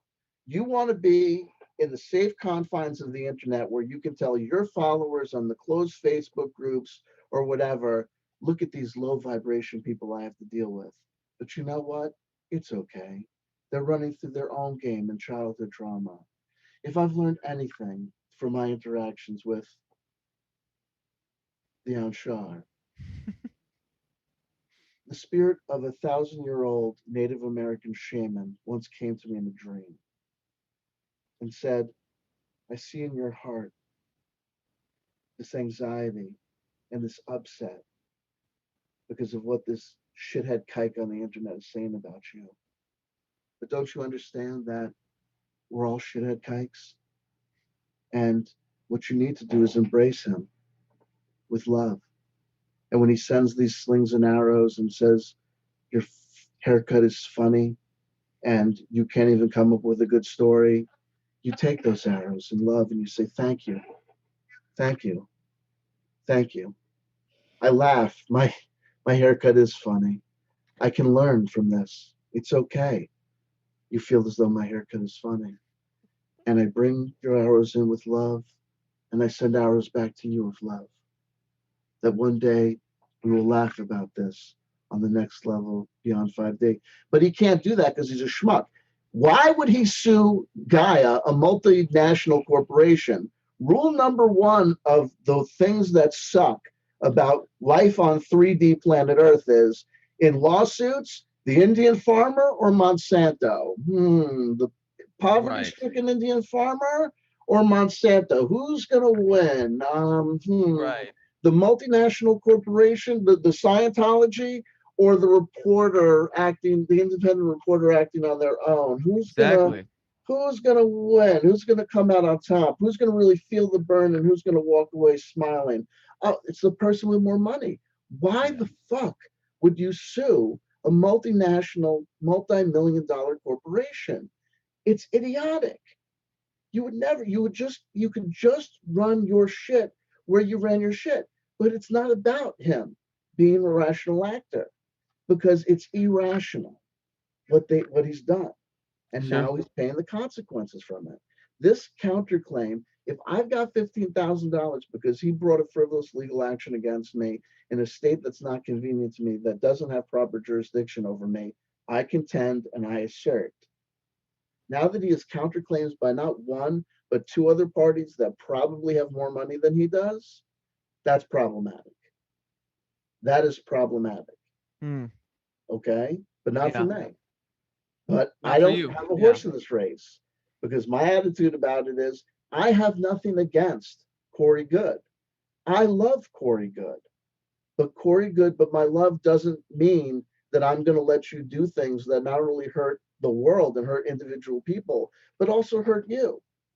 If I let you get away with crimes because you're my child and I love you, so I'm just going to let you get away with, I'm going to help you even. That's called a codependent relationship. That's not Sure. good for anybody. If we're all brothers and sisters on planet Earth, then we need to have proper relationship, good boundaries, proper relationships, and weed out and get rid of codependency. So I Yes. can't be codependent to Corey Good and say, oh, because this, that, and I'm certainly not going You to say, oh, good, because boo? you sued me, I'm going to shut up. No, that's not how it No. works. Because I can't reward you for doing bad, because that's just enforcing that mentality in you, that training in you. No, there's going to be push comes to shove, and but at the end of the day, you know what I've learned? Let someone else do it. I used to get banged up and upset when Yeah. people would come in and do the debunking thing like I did. And at the end of the day, I say to myself, we can have our cake and eat it too. You can Uh, do that, and I can know that people are doing that, and then I can go talk about Commonwealth chanting tarot cards and sure. why modern music sucks and You know, get all my subscribers go away, and that's fine. to use tarot though as an analogy for it, I know how to read the cards. I don't go to a reader for somebody else to, like help me learn the cards. I go to that reader because I love their voice. I love the Oh, sure, character they sure, bring sure. to it. And I feel that's the same in the debunking community too. I'm not, even though there might be some cross pollination with stories or ideas, it's not that I want to hear one person over the other. It's that I want to hear the different characterizations, that voice, Oh, that sure, character sure. that comes through it. I can get 3 tarot readings in a day from friends that I love, and they'll all be distinctly different Different. and Yeah, wonderful. absolutely. Yeah. But Absolutely. I wanted to, like, as we start to wind down, I just wanted to make mention, not only are you slapped with this lawsuit, but your channel just recently got demonetized. Oh, yeah, that was fun. Yeah, and so Right? there's just this never-ending godsmack, right? From Sure. oppressive natures. Do you have any means to I know you do a Patreon, which we've put in the chat, or Six Sense has. Thank you, Six Sense. Um, and I have it down in the description below. But have you thought about other ways to fund maybe a You have to. subscription service, buy me a coffee, or even just a quick PayPal donation? Are Yeah, there well, I other got to get off ways? my ass. Like I tell people all the time, the time and energy and effort that I have to dedicate to this channel is often expressed in the act of making the live streams themselves. Yeah. So people will say like, oh, you should set up a PayPal donation button. It'll only take, moments or minutes. And first of all, for me, it won't. I've got Mhm. ADHD. It's going to take me a while to do these things. I It's hear that. just going to take a while. And then number two, it's like, I the time that I would spend setting up the PayPal donation button would take time out of my ability to make the live stream itself. But I do think about monetization, and I do think about these never ending quote unquote Godsmacks. But like I said, here's something that I've learned over the years. Now, people might find it odd if I talk about optimistic attitudes because people might be inclined to think, based on a lot of my content, that I might have a distinct streak of Pessimistic? pessimism No, I don't and agree with that. cynicism in it. But here's the thing: optimists will float, and pessimists will sink. Mm, Even if you're bullshitting yourself, if you can find the silver lining, chances are that the delusion is not going to hurt you as much as getting your soul crushed and sinking will. So, at a time that it was the least opportune time ever for my channel to get demonetized, it got demonetized. What's the silver lining? The silver lining is all of a sudden any hopes, dreams, or fantasies of being able to quit a day job and just be wacka wacka just on YouTube rant. and the internet Yeah. that was finally absolutely dashed. You want to play in the band? Fantastic. Molly's pregnant. Okay. Your dad has a job opportunity. You're going to have to, relegate things to hobby. But the great thing is this, you know, you'll have health insurance and Right. the kid will have a roof over its head. And Molly will think you're $1 million and your dad is going to respect you.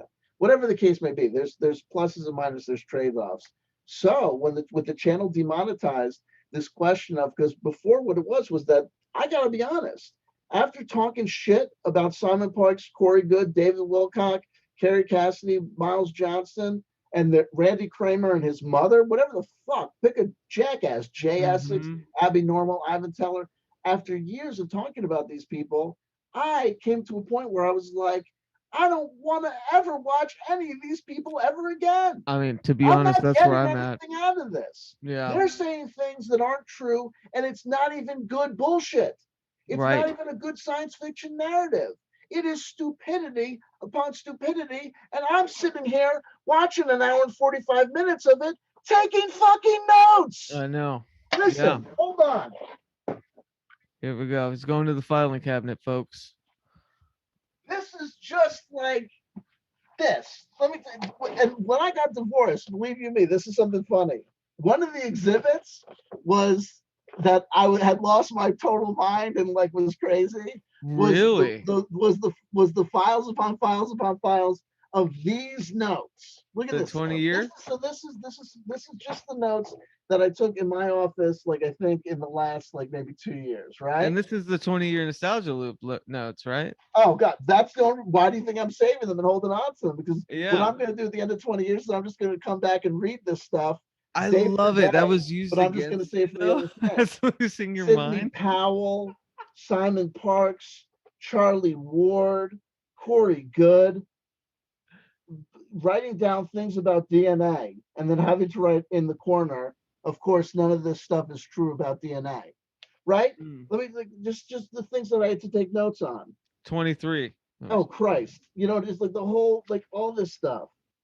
Not all interviews available. Oh, just nuts. It's just nuts. And so, you know, if I don't need to do this ever again. It's been done. You need me to tell you that Corey Good is full of fucking shit. Of law. You need me to tell you that Jay Essex is a distinct violent streak. You need me to tell you that Ivan Teller is a bad channeler. I told you once. Why do you need me to tell you again?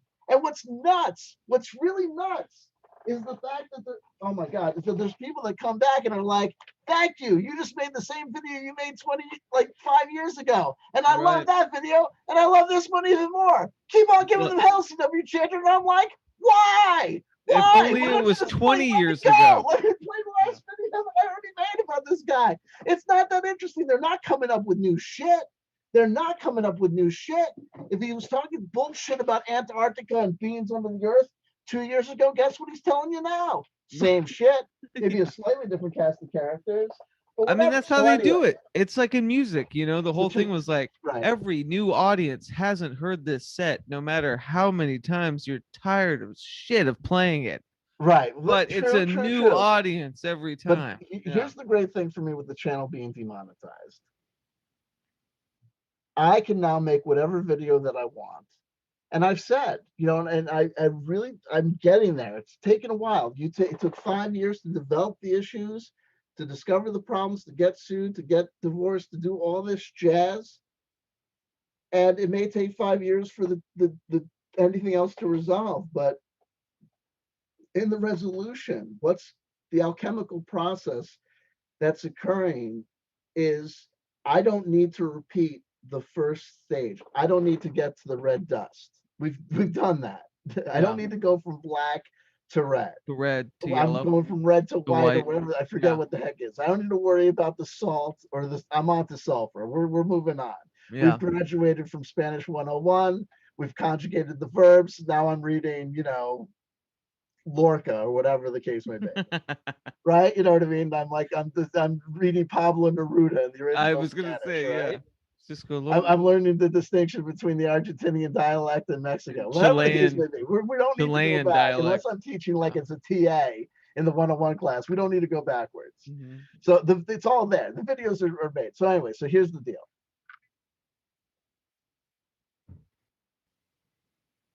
I've got 5,000 subscribers. I don't need to fight, or nearly 5,000 subscribers. I could give two shits about getting to 10,000, honestly. Sure. What I've discovered and learned is the following. I have consistent interactions with approximately between 75 and 100 people. Consistent interactions. If everyone goes except those 75 to 100 people, my life experience will be 100% the same. Sure. The rest of the people, it doesn't matter. Not that they don't matter as human beings, but to me, to my experience in daily life, it is what it is. Yeah, you hit a limit or you hit an amount. It doesn't really matter a Doesn't track. Yeah. once the desire to get a gold record fleets and leaves you behind, Hmm. you can do whatever the fuck you want to do. Yeah, you go for Right? the It's like brown Guided by record. Voices. Once you realize that you're not going to make it as a hair metal band, you Mm. can just all of a sudden be like, well, I guess we're going to keep on drinking beer and making this Yeah. bizarro shit. I Whatever the guess we're case may moving to be. Seattle. Move to Seattle, move away from Seattle, move to Portland because it's the new Seattle. Get the fuck out of Portland because people are saying it's the new Seattle. Ugh. Whatever the case may be, you know, once you figure out that you're going to follow this path, because I mean, I tell people this all the time, and I get it, I understand. People like it. I get incensed. I get crazy. I'm reading the notes, and all of a sudden I start cursing, and my East Coast accent gets strong. And you're liking it, you're loving it, and it's entertaining, and it's fun, it's all this stuff. But at the end of the day, if my heart is naturally evolving to go into this different place, I'd be a fool not to go. For And, sure. and the natural place is not to keep on talking about these guys over and over again. The natural place is to say, I'm going to, on occasion, turn on this webcam and speak. And that thus like why YouTube has become the prime element because it's just more widely reached, right? That's it. Yeah. Listen, at the end of the day, all of these platforms have an effect, have an energy. I could say that I'm not a YouTube content creator, that I'm just a guy that happens to make content on YouTube. Bullshit. Interaction with people on live chats, subscriber numbers, view numbers, reporting to you, affecting your biochemistry, Sure. affecting your dopamine levels or your cortisol levels, Hmm. losses we write. It's all in the mix. I And had half a mind to call you a YouTuber in my opening remarks. Honestly, I'm just kidding. would you be wrong to do so? Would you be I wrong to do? think so. Well, I guess not. I guess the medium is the message in that sense You that know what? you reached more. It Yeah. really is. YouTube is not a record label. Right. YouTube is an environment onto itself. There are people, I got to tell you something. The majority of time that I spend on the internet is on YouTube. I read things. If I'm going to read something, I'm going to read a book. I don't read websites. Right. I Yeah. don't. Yeah, I'm with you. I watch YouTube videos or I listen to YouTube videos. I'm plugged in there. My playlists, a lot of them are on YouTube for my personal enjoyment, for music YouTube things, books on tape. all that stuff. It's all there. And it is an ecosystem. And it's a weird ecosystem because it's nebulous and we know that there's artificial intelligent entities involved. If we want to talk about, Gnostic illusions, Mm. think about the nature of the what do they call them, Archons. tulpas or whatever, Oh that yeah. have been invoked, created, and let loose, the golems, the tulpas, the Frankenstein monsters that Mhm. are at work that The fundamentally affect egregores. our lives, Sure. that get rid of channels, that delete channels, that put them on the warning block, that enforce or rules. The notion that people that have millions of subscribers literally report their frustrations with dealing with the obtuse organization that is YouTube, that not being Right. them not Shadow being able to banned get and all that. people on Do the you guys phone. do you think that I mean, I guess yeah, as a obviously a larger content creator as yourself, I always felt that was more of like from bigger content creators. I hate using the term content creator. It sounds so gross. But it But is what it is. um from people like claiming shadow banned. Oh, I didn't get this many views because I was shadow banned. It's like it's not just because no one wanted to watch it. And the other thing is this, is that though it's not the record, and not though it's certainly not a record label, and it's certainly maybe not the recording industry, though there are analogies and metaphors to be drawn to those past systems. Um, but there is a sell by date for all Sure. content creators. It's combustible. Yeah. Everybody has their time in the sun. Everyone, much like it's the old story The guy has a couple of hit songs. The rapper has a couple of hit songs, and he's tooling around in a gold-plated Escalade like the party's never gonna stop. Despite the fact that if he looks back over the past 50 years of recorded music, he needs to know and understand that the likelihood that he's going to be here forever is unlikely. I mean, it's funny because I remember these guys that just a couple of years ago were treated like they were going to be deities, like they were going to be Prince or Michael Jackson or the next Madonna. Look at Lady Gaga. Oh, she's like the next Madonna. Like she's like the next Madonna. No, She's and literally you know, Madonna. it's just everyone has their time in the sun. I'll have my time in the sun. There's going to be a time when the people who have watched me over the course of years will say, there's a lot of people that have dedicated their lives to professional wrestling and still love professional wrestling. Hey, The majority of people that like professional wrestling are really dedicated for a certain period of time and they stop going. I don't go to metal shows anymore. I yeah. don't go to see metal bands in concert. And that used to be a key aspect of my life.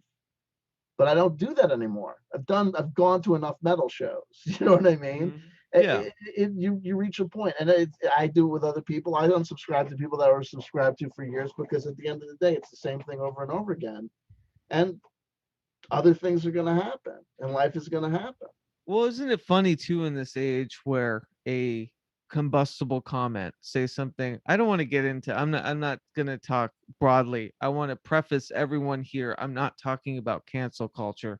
I'm talking specifically about the idea that it's interesting that you need to continuously make combustible content that can ruin you when basically it's just a dismovement. It's just a false start or some stupid whatever. And like that's what careers are now on this platform. That's what careers are on Twitter. It's combustible. It's like if you don't keep consistent with it, it's teeting the line because it's, and I really don't want to talk about cancel culture, so please don't think that I'm talking about cancel culture. Even are we at the point? Look, on June 10th, 2021, I feel like people were acting like cancel culture, cancel culture, cancel culture. Yeah, I think cancel culture has had its sell-by date. it's done. Remember SJWs? Oh God, SJW. No one talks about SJWs anymore. Hey, thankfully. whatever happened to Pepe? Right? Oh yeah. Yeah. Yeah. Well, thank you for this video just getting flagged 800 times in that last sentence of you. No, I'm just kidding. That'd be great. I'd be like, yes, that's how I'm gonna take out the competition. Steven Cambion, have me on your show. Fuck, N-word. And you're gone. You know what I mean? Okay. Yeah. So there is a rubric though, I guess. Like, what did you say to get demonetized? Do you know? You brought it up in a couple of streams. No, listen. Here's the thing. Here's the best thing that I can do. When they flagged my video, they give you a warning, then they give you a strike, then they give you another strike, then they give third strike, you're out, you lose your channel. When you've gotten, by the time that they notify you that there was objectionable content that they gave you a warning or a strike for, you get an email, and you are also informed that the video in question has been deleted by them. They don't say it's been put in privatized. You have an obligation to delete it within X amount of time. Right, and that's the trick. Even if it's unlisted or privatized, you still get. That doesn't matter. I got flagged on videos that were already set to private. Yeah. So they don't give a fuck. That's why part of the thing that I tell people when they talk about prepping videos, like doing the old school content that involves me watching a video for an hour and a half to take notes, than to do a 2-hour video. I don't have that extra hour and a half because that extra hour and a half is dedicated to archiving shit or just deleting shit that is erroneous anymore. And I've been making nearly daily content for going on 6 years, and a lot of my videos are over 2 hours long. Right. So there's plenty of videos that I'm like, am I going to watch this 2-hour video to see if at one point or at another point I say something that's possibly objectionable? That's not happening. It's delete or archive, get it the fuck off, and let's move on with our lives. The videos in question that I specifically got a warning and a strike for had nothing to do with the dude who brought a lawsuit against me. Right. I They knew were that. all, Yeah. to the best of my ability and to know and understand, I was issued a warning, and then a strike for talking about a certain letter in the alphabet, which makes me know and understand.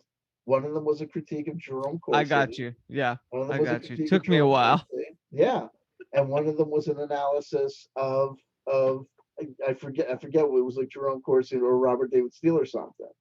So Yeah. it had nothing to do with anything other than obviously the algorithm could not make the distinction between someone saying that they were a supporter of Buanon or someone saying that Buanon is bullshit and anyone who believes in it is ridiculous. No human being. The email is written as if It's they, interesting. yeah, the email that you get is written as if, me and the guys, we really don't want to flag anything. And we wanted to give you the benefit of the doubt. But And we this watched it, guy, we watched your this video, fucking guy. and then we slept on it. You know what I mean? We thought about it. We're like, oh man, but then we're like, you know what? Jerome, of course, is a human being with feelings too. You called him fat. You all the things you said about his political things, that was fair. Then you called him 4chan fat. lives That matter. could have hurt his feelings. That was a You know joke. what? We're gonna have to give you the strike. Yeah. We did it. Don't blame us. But that's not what happened at all. You get that email that's written like that, but you know what happened? A fucking bot clicked on it, Yeah. Well, it's mentions, interesting to me though, because there are mentions letter, and then flagged it. there are other content creators though that have openly talked about this, haven't been There is flagged. no rhyme or reason. Yeah. They have so much content going up to YouTube. I believe that the artificial intelligence algorithms moving at the speed of light Mm-hmm. are still in themselves overburdened. If you think about the amount of content that is uploaded to YouTube, you need to know and understand that even just running the bot algorithms at some point has an energy quotient that will Sure. be appreciable to YouTube Corp and Google Corp or whatever as a cost. As a cost. Yeah. And I guess like it's weird, as you said before, you hit 10,000. It's really not that much difference between engagement as 5,000. It's Right. But nothing. for new creators, getting monetized and stuff, they're not on the radar yet. So you might have been gestating a bit in the back Oh, machinations of the, different the things. first warning, the first warning that I got was on a video that was probably 3 or 4 years old. Mm. Because when was the last time Jerome Corsi was on Alex Jones's InfoWars? I have no idea. It was a million years ago, and I didn't Okay. get the warning and the strike until 2020. So there was no way that video was seen or noticed by anyone for 4 years. And another Sure. one of the videos I think famously was talking about Jordan Peterson. Oof. It was nuts. So what the bottom line is this is that for me, the demonetization was actually good because I could tell you if they nuke this whole channel, that's fine. The other thing that's a great life Yeah. lesson is this.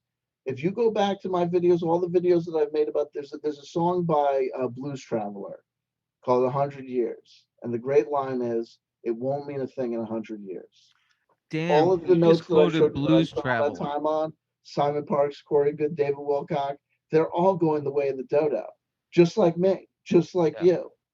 The relevancy of these moments in time we are experiencing in real time in the videos that I made about people from 5 years ago, if they get totally destroyed, people like to go, oh no, they'll be terrible if it got destroyed. No, it wouldn't be.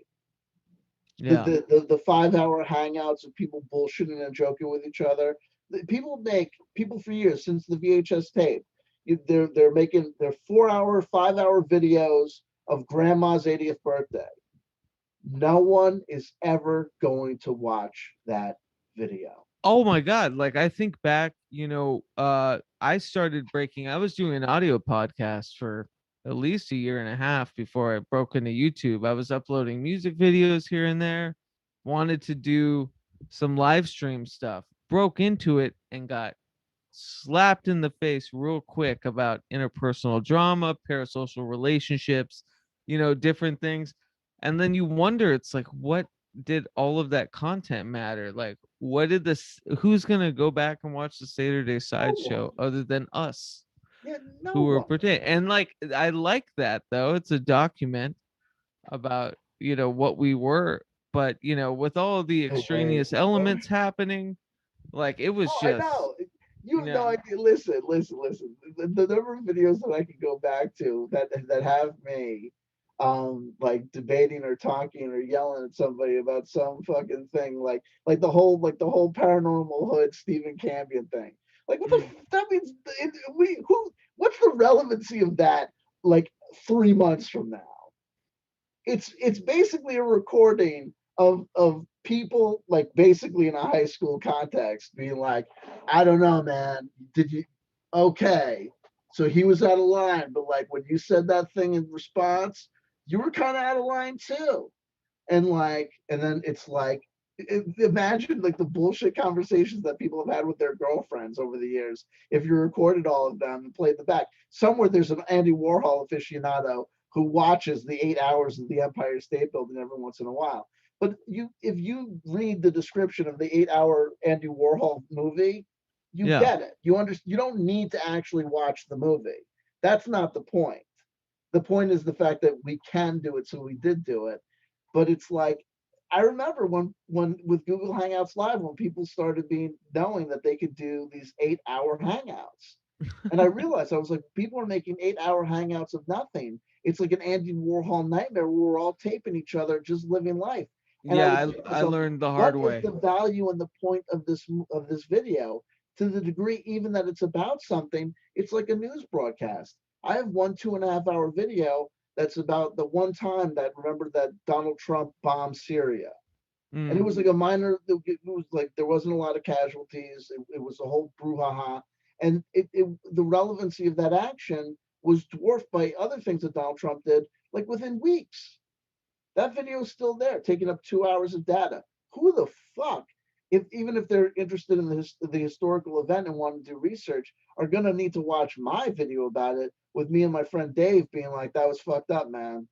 You know what I mean? We're talking about the fact Sure. that Jordan Sather was being an apologist for false We're flags. just saying all the names. We're just gonna say Why all not? the names tonight. I'm just kidding. Dave, you know what I mean?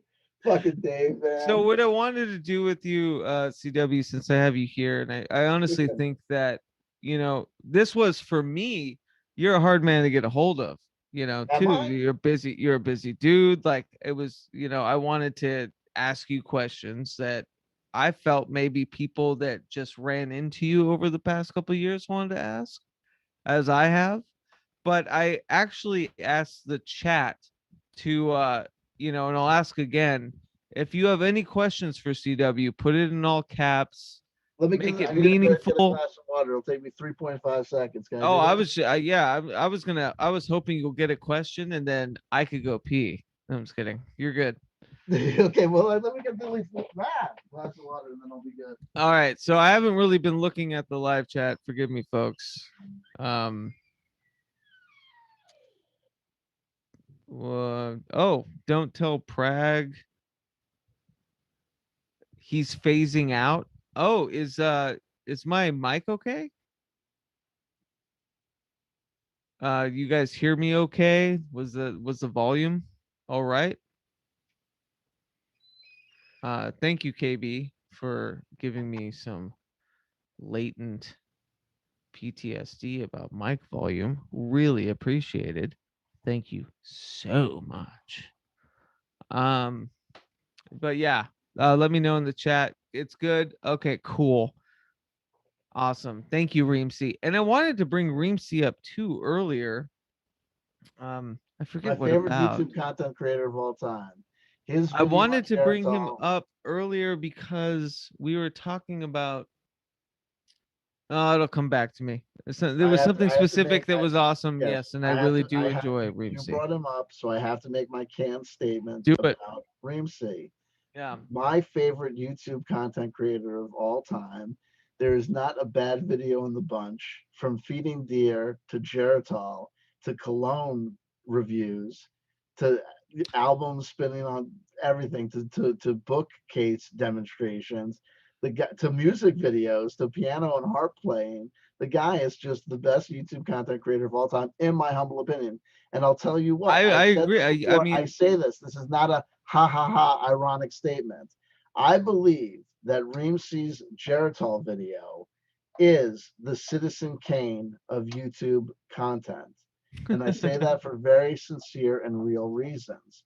It is a quintessential, nearly classic example of old school YouTube content. I endorse the best YouTube video of all time is Reems's video about Geritol. mm, mm, It is. It is. I mean, that's it. I can defend the position, and Mm. everyone acts like ah ha ha ha. No, it's the best. Goddamn, it is. It is. If you see this and pose yourself the question: is this or is this not? Well, I'm not on YouTube anymore. The classics are still up there. He's on I was Daily gonna Motion. say because Reemsy, I know from when we've talked in chats, he's doing Daily Motion now, isn't? But I have seen He replays of his lies. He's lying. wonderful, There's no uploads on concertos YouTube. of Hair, and wasn't Grease 2 gonna be one? I think then what he'll do is it'll happen once on the live stream and then he archives it. But yeah, brilliant creator. I know Sam Shadow asked one. Oh, and KB says not about the volume, so she was just straight up saying I'm phasing out. That works. Can't all win. You'll lose. I love how people like help you. It's No, like with friends like these who need the Um, knife in the back. but anyways, so yeah, Sam Shadow had asked earlier when I put the chat in the comments, and then got myself away from it because it's hard, when you're so entranced by such a mesmerist as CW Chanter. You're only human. She asked, what are some recent occult slash spiritual books that you're reading for chanting? Recent one. So I'm gonna blank because so I read what I read is I don't have one book going at a time. My home and my workspace, there are piles and piles and piles of books everywhere. And the little piles mean something. And they all add up and they do this. So I'm trying to think of an example of a specifically, I'm thinking of like the Western occult tradition, which is what I think she's asking about. What I'm reading, and it would be, and I'm terrible with names. What is it's by Peter J. Carroll. It's like the classic on Liber Null. I'm reading Liber Null. Is one of the many books that I'm reading at home, and I think that there could be an argument to be made that the works of L. Ron Hubbard fall within the Western esoteric tradition and canon. So I've actually got probably a couple of books by the old crazy guy that I'm reading as well. But like I said, you know, the spiritual religious books that I'm reading, most currently is I'm still making my way through the Urantia book. I had taken a break for a long time, but I'm up to page like 650 whatever. And which is just getting near the good part where we're talking about the Age of the Frogs. Insider Urantia book jokes. Who needs that? But they're different ones. And what else am I reading? Oh, there he's back. I don't know. It's tough for me to remember these things because Damn it! I You read. noticed I was gone. That was the whole They point. did. They also, I think there was a volume drop as well. Oh no! On your end. Well, when you disappeared, they said that the mic drop. It sounded like that's when the mic drop Oh, so maybe I'm occurred. So it might picking have you been that up. there's something that happened. Maybe I'm picking you up all Who along. knows? Who Yeah. knows? Well, I apologize. I had to sneak a restroom break there. You have to. I mean, you're only human. So I don't know if I gave a satisfactory answer. I mentioned the Liber Null by Peter Carroll is one of the books that I'm reading now. I guess it's the book that I'm reading now that I think solidly falls within the Western esoteric tradition, which is the sense of what I thought Sam was asking about. and I've been, Liber Chaos is one that I still haven't finished. Oh, no, no, Like, no. I mean, all these yeah. things, like, like I buy more books than I read. So Well, I'm I'm not just gonna saying, I'm not like gonna in the bullshit. trajectory of both of those, Pete Carroll books, Right. like in that sequence, like there's just something beautifully understated about Lee Bernal Right. in the Now, here, Psychonaut. of all the chaos authors that I've read the most, you mentioned Phil Hine. Yes. Phil Hine essentially writes some first works, but a lot of what Phil Hine is about, he's almost like the Israel Regardie Yeah. of the modern chaos magic movement, He's a because a lot of demolisher. what he does is synthesis Hmm. and digesting and kind of introductory works and materials. So of all the chaos magical books that I've read far more Hine than Yes, I've me read too. Carroll. Yeah. There's a pomposity with Carol that Oh, absolutely. Hein just has just a beautiful, yeah, I wouldn't call it layman. It's obviously, kind of above that with like rhyme and meter and writing. It's really beautifully constructed, but just he's like a servitor unto himself about just being uh human about with all of this. If you read the introductory paragraphs to a Phil Hine book on chaos magic, you will probably go away with at least one or two meditative techniques that in and of themselves can be utilized and worked with for a lifetime. Absolutely.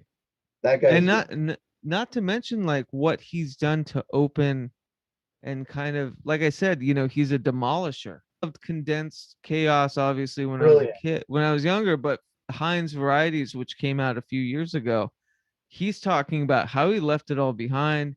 He thought it was all rubbish, and then it started seeping back into his life. Like, very little do we have about, scholars and writers within this paradigm talk about how maybe their work was bullshit before, and now it's singing to them again, or they're kind of understanding it.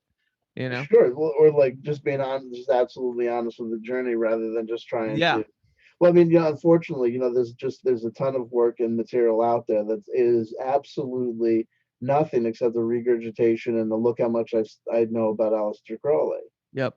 or look how much I know about Spare or whatever. It's just it's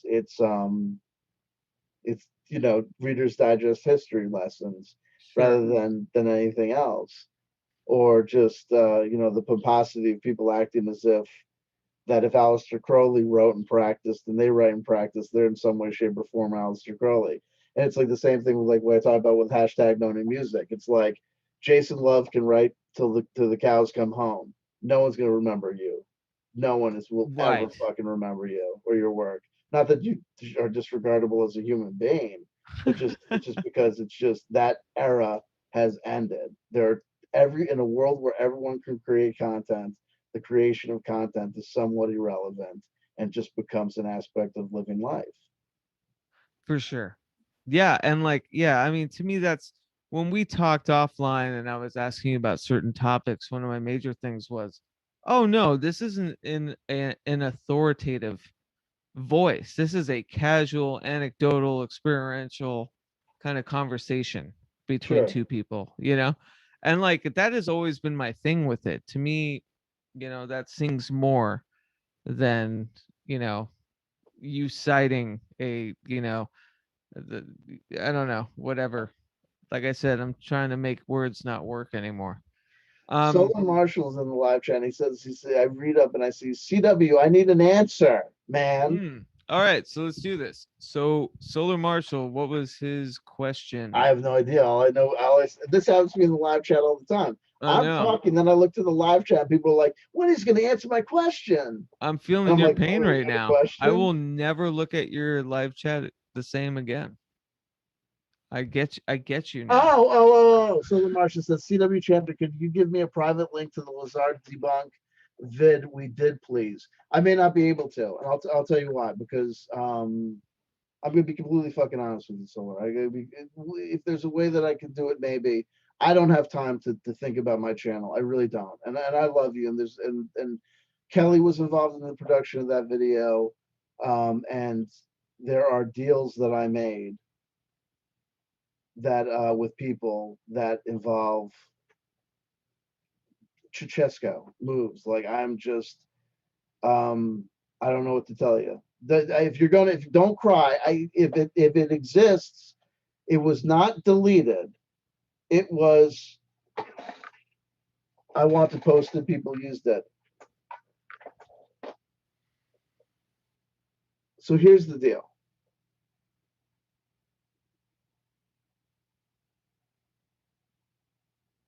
I'll find it. It's archived.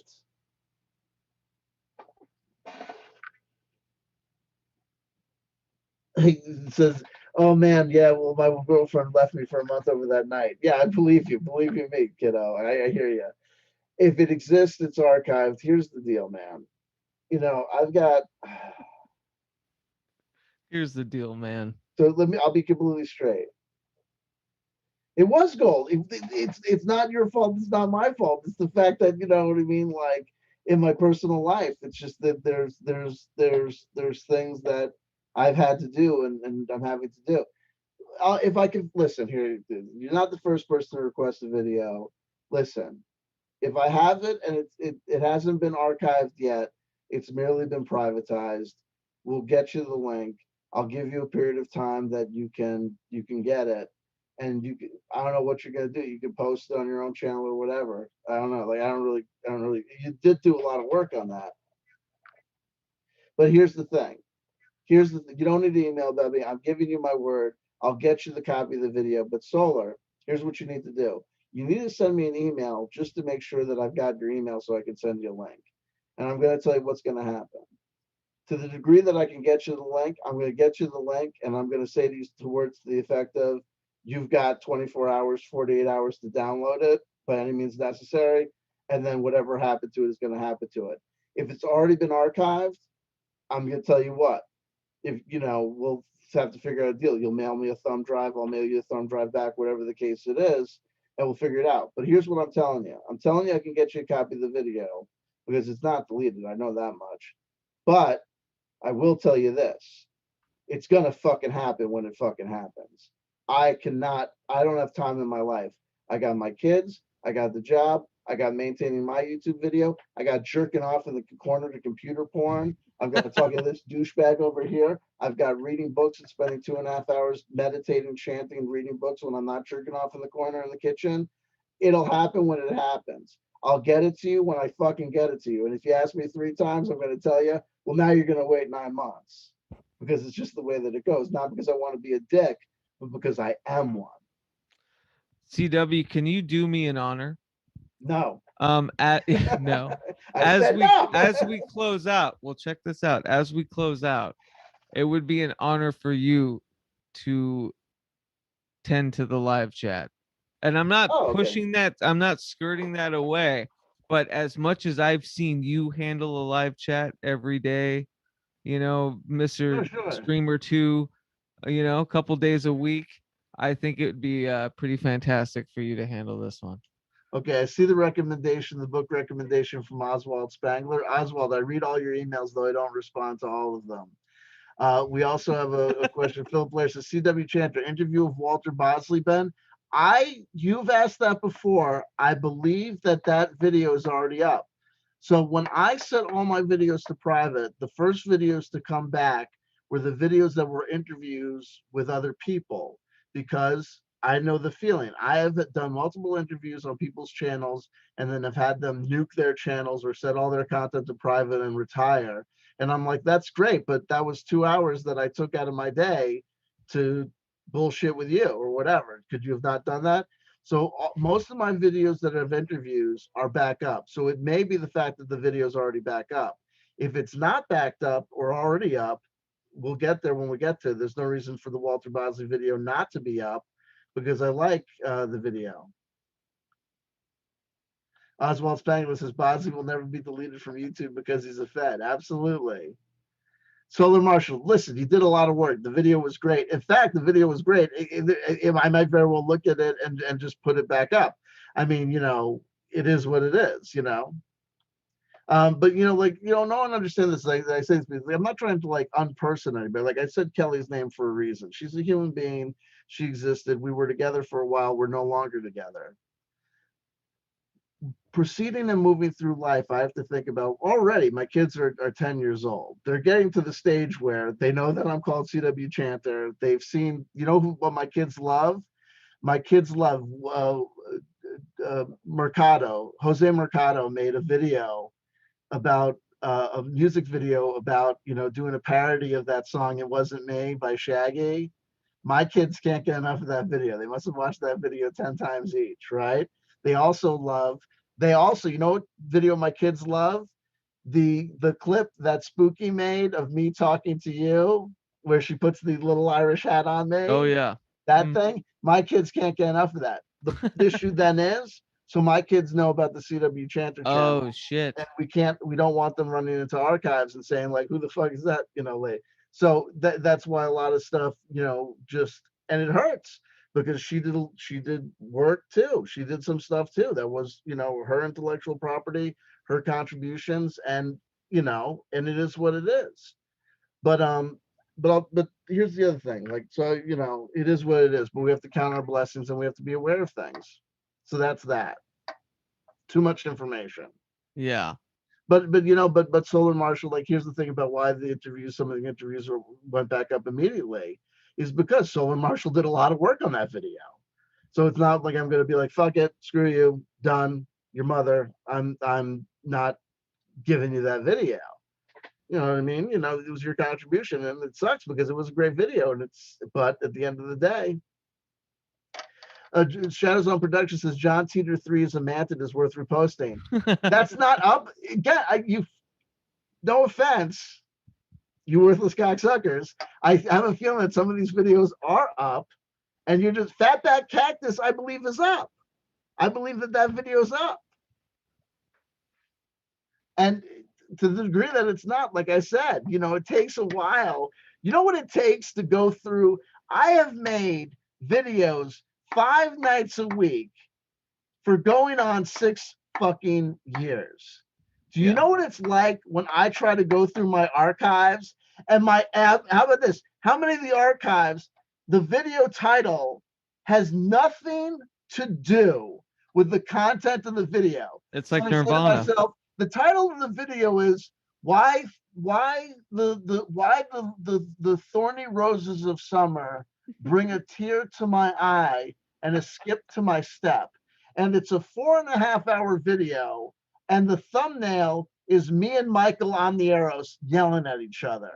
What the fuck is in that video? Do I archive it? Do I delist it? Do I privatize it? Do I put it on Patreon?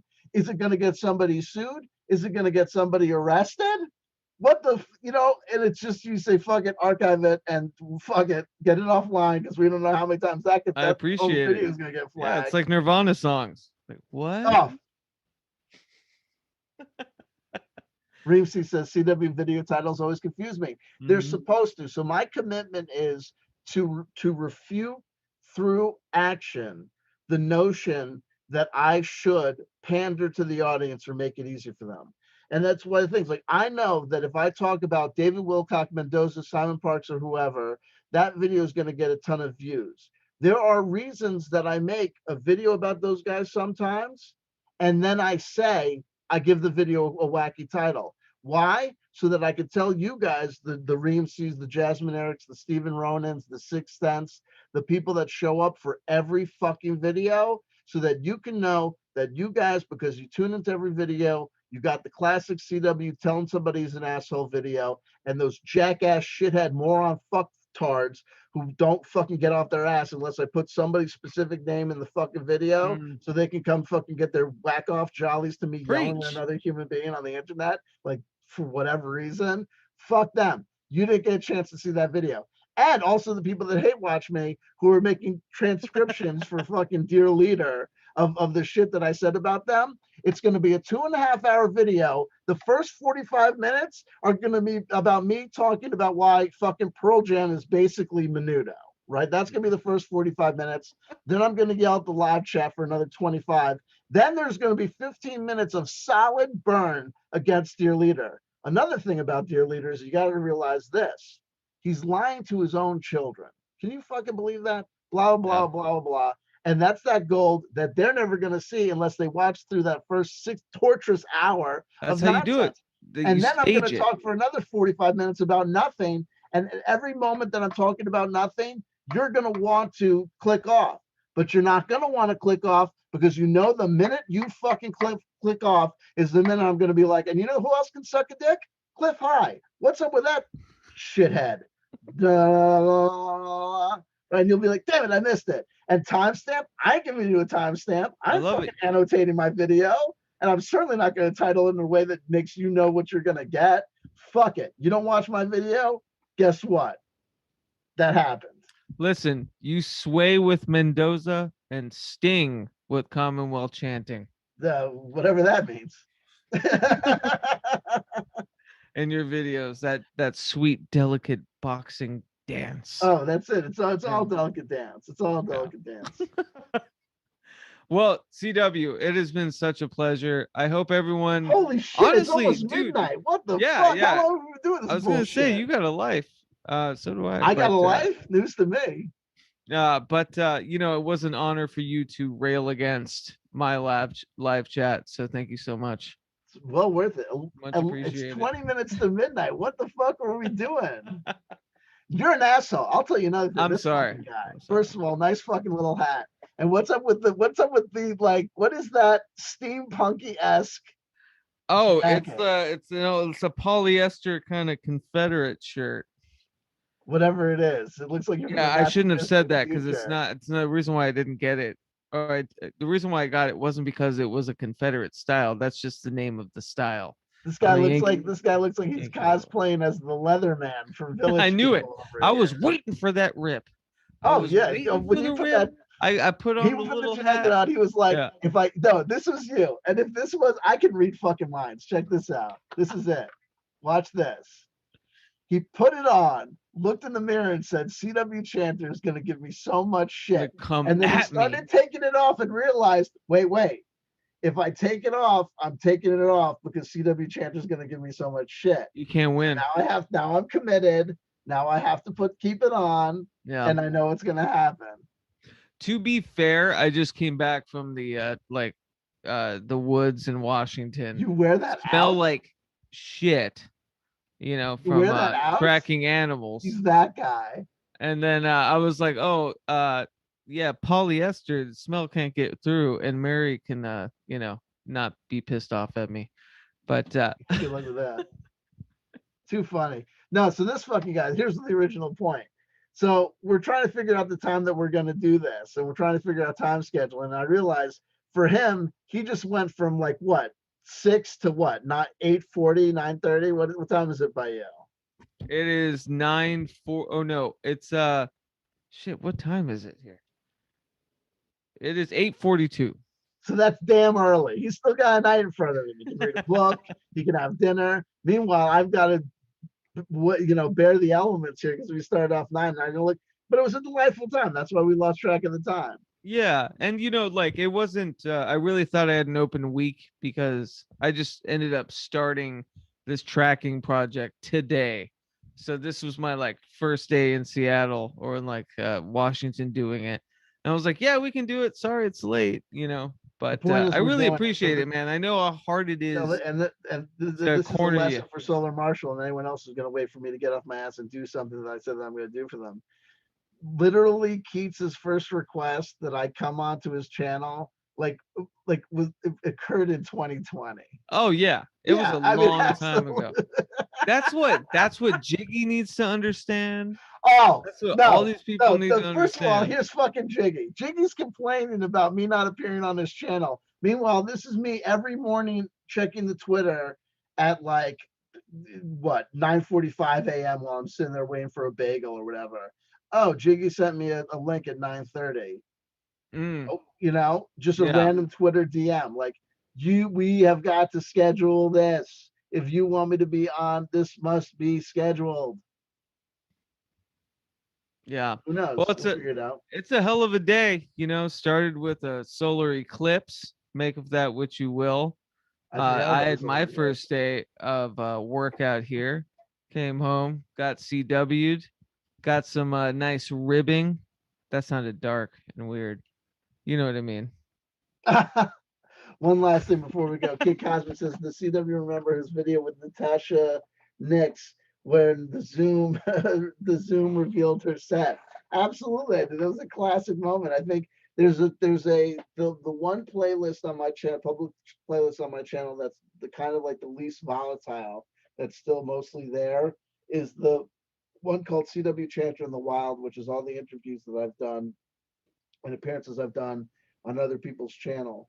So if she hasn't set that video to private or hasn't deleted her YouTube video channel, it should be there. It was a classic moment, and it was great. You know, basically what happened was her green screen fell down, and it's like that moment in The Simpsons when Marge is showing people's houses, and then all of a sudden the whole fucking front end of Lenny's house falls down. You see him like sitting like, you know, in boxer shorts and a wife beater, eating a cold bowl of cereal, like underneath like a bare light, you know, single light bulb.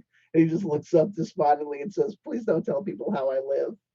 She had this great, amazing green screen setup. It looked like she was like fucking basically broadcasting from some like decadent Roman bath. It was all like glowing, you know, synergy bottles and fucking red velvet and all this Synergy stuff. The bottles. thing I falls love it. down and she's basically in my fucking office. It was terrible. It's like, Yeah. it was great. Oh no, it's my favorite. I'm not gonna lie, CW. When I was on, I was with Sam last night, and she was really helping me like work out some OBS stuff because this has been like weeks in the work. I had to like Right. just do Zoom before we went on because nothing was working. And Sam and I were laughing. It's like you're gonna have all this shit behind you and like have like, you know, high quality titles, blah blah blah.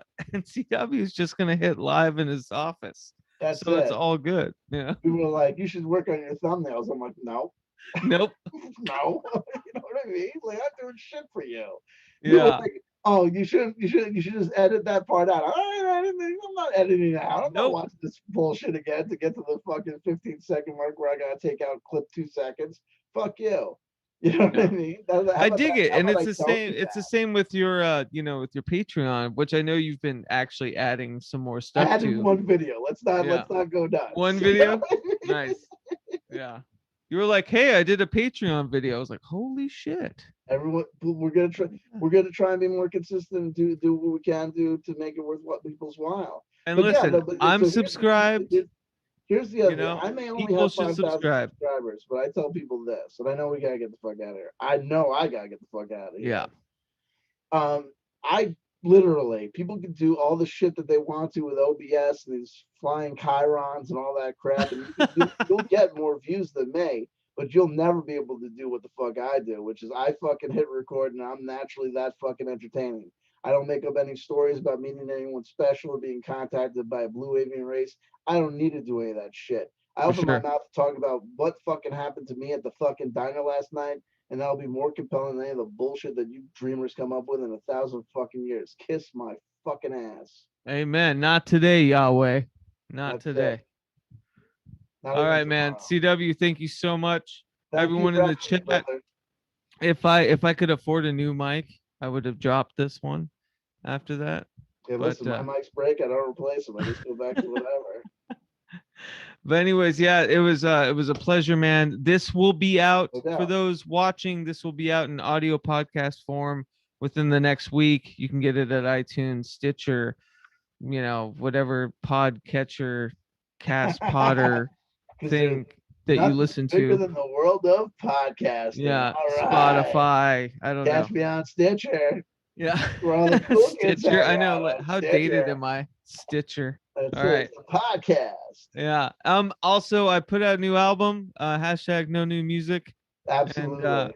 And it's I'm only doing it through, if you PayPal me with the link in the description, Ooh. $5 or more, I'll send it to you. I'm not doing wide release streaming shit anymore. It's if you like it, you like it. If you want it, you'll get it. And if you can't afford it, I'll send it to you too. So anyways, thank you everyone. Fuck yeah, we're in Seattle. Thank you to CW. And shit, this was a lot of fun. But yeah, now I've got to go take a shower because I smell like coyote. That's a good thing. Yeah, it's coyote sprays. All right, I'm gonna take us Follow out that here. shit. Tell the people on the internet. Come with the pheromone. Pheromones. That's what they call them when it's really just dick fume. Okay. You'd make more sales with Dick Fume. It's the title of his new record. Meanwhile, I got a new record too. Send me $10, I'll send you nothing. I'm gonna put out a record called #NoNewMusic and see if you sue me. Oh, I get it. It's ironic. Oh. I love I'm not streaming this stuff. Give it away for free. You gotta give me $5. Oh no, I said like I'll send it to you if you want it. Now listen. I ain't getting paid from streaming services, and I've got a lot of records out You there. ain't getting paid by PayPal either, bitch. Yes. Actually, never mind. We won't get. No, I'm just kidding. No, it was a good experiment, and people really came out for it when I released it, and that was really nice. So good, yeah, God bless. Yeah. Yeah, because it's all about the money at the end of the day. It's been a while since Love and Rockets got together and released an album, so at least I got Keats out there. #NoNewMusic. Dead on. Tones on fail. That's it. Yeah. All right, we're playing this out. Have a good night, y'all. Haunt on.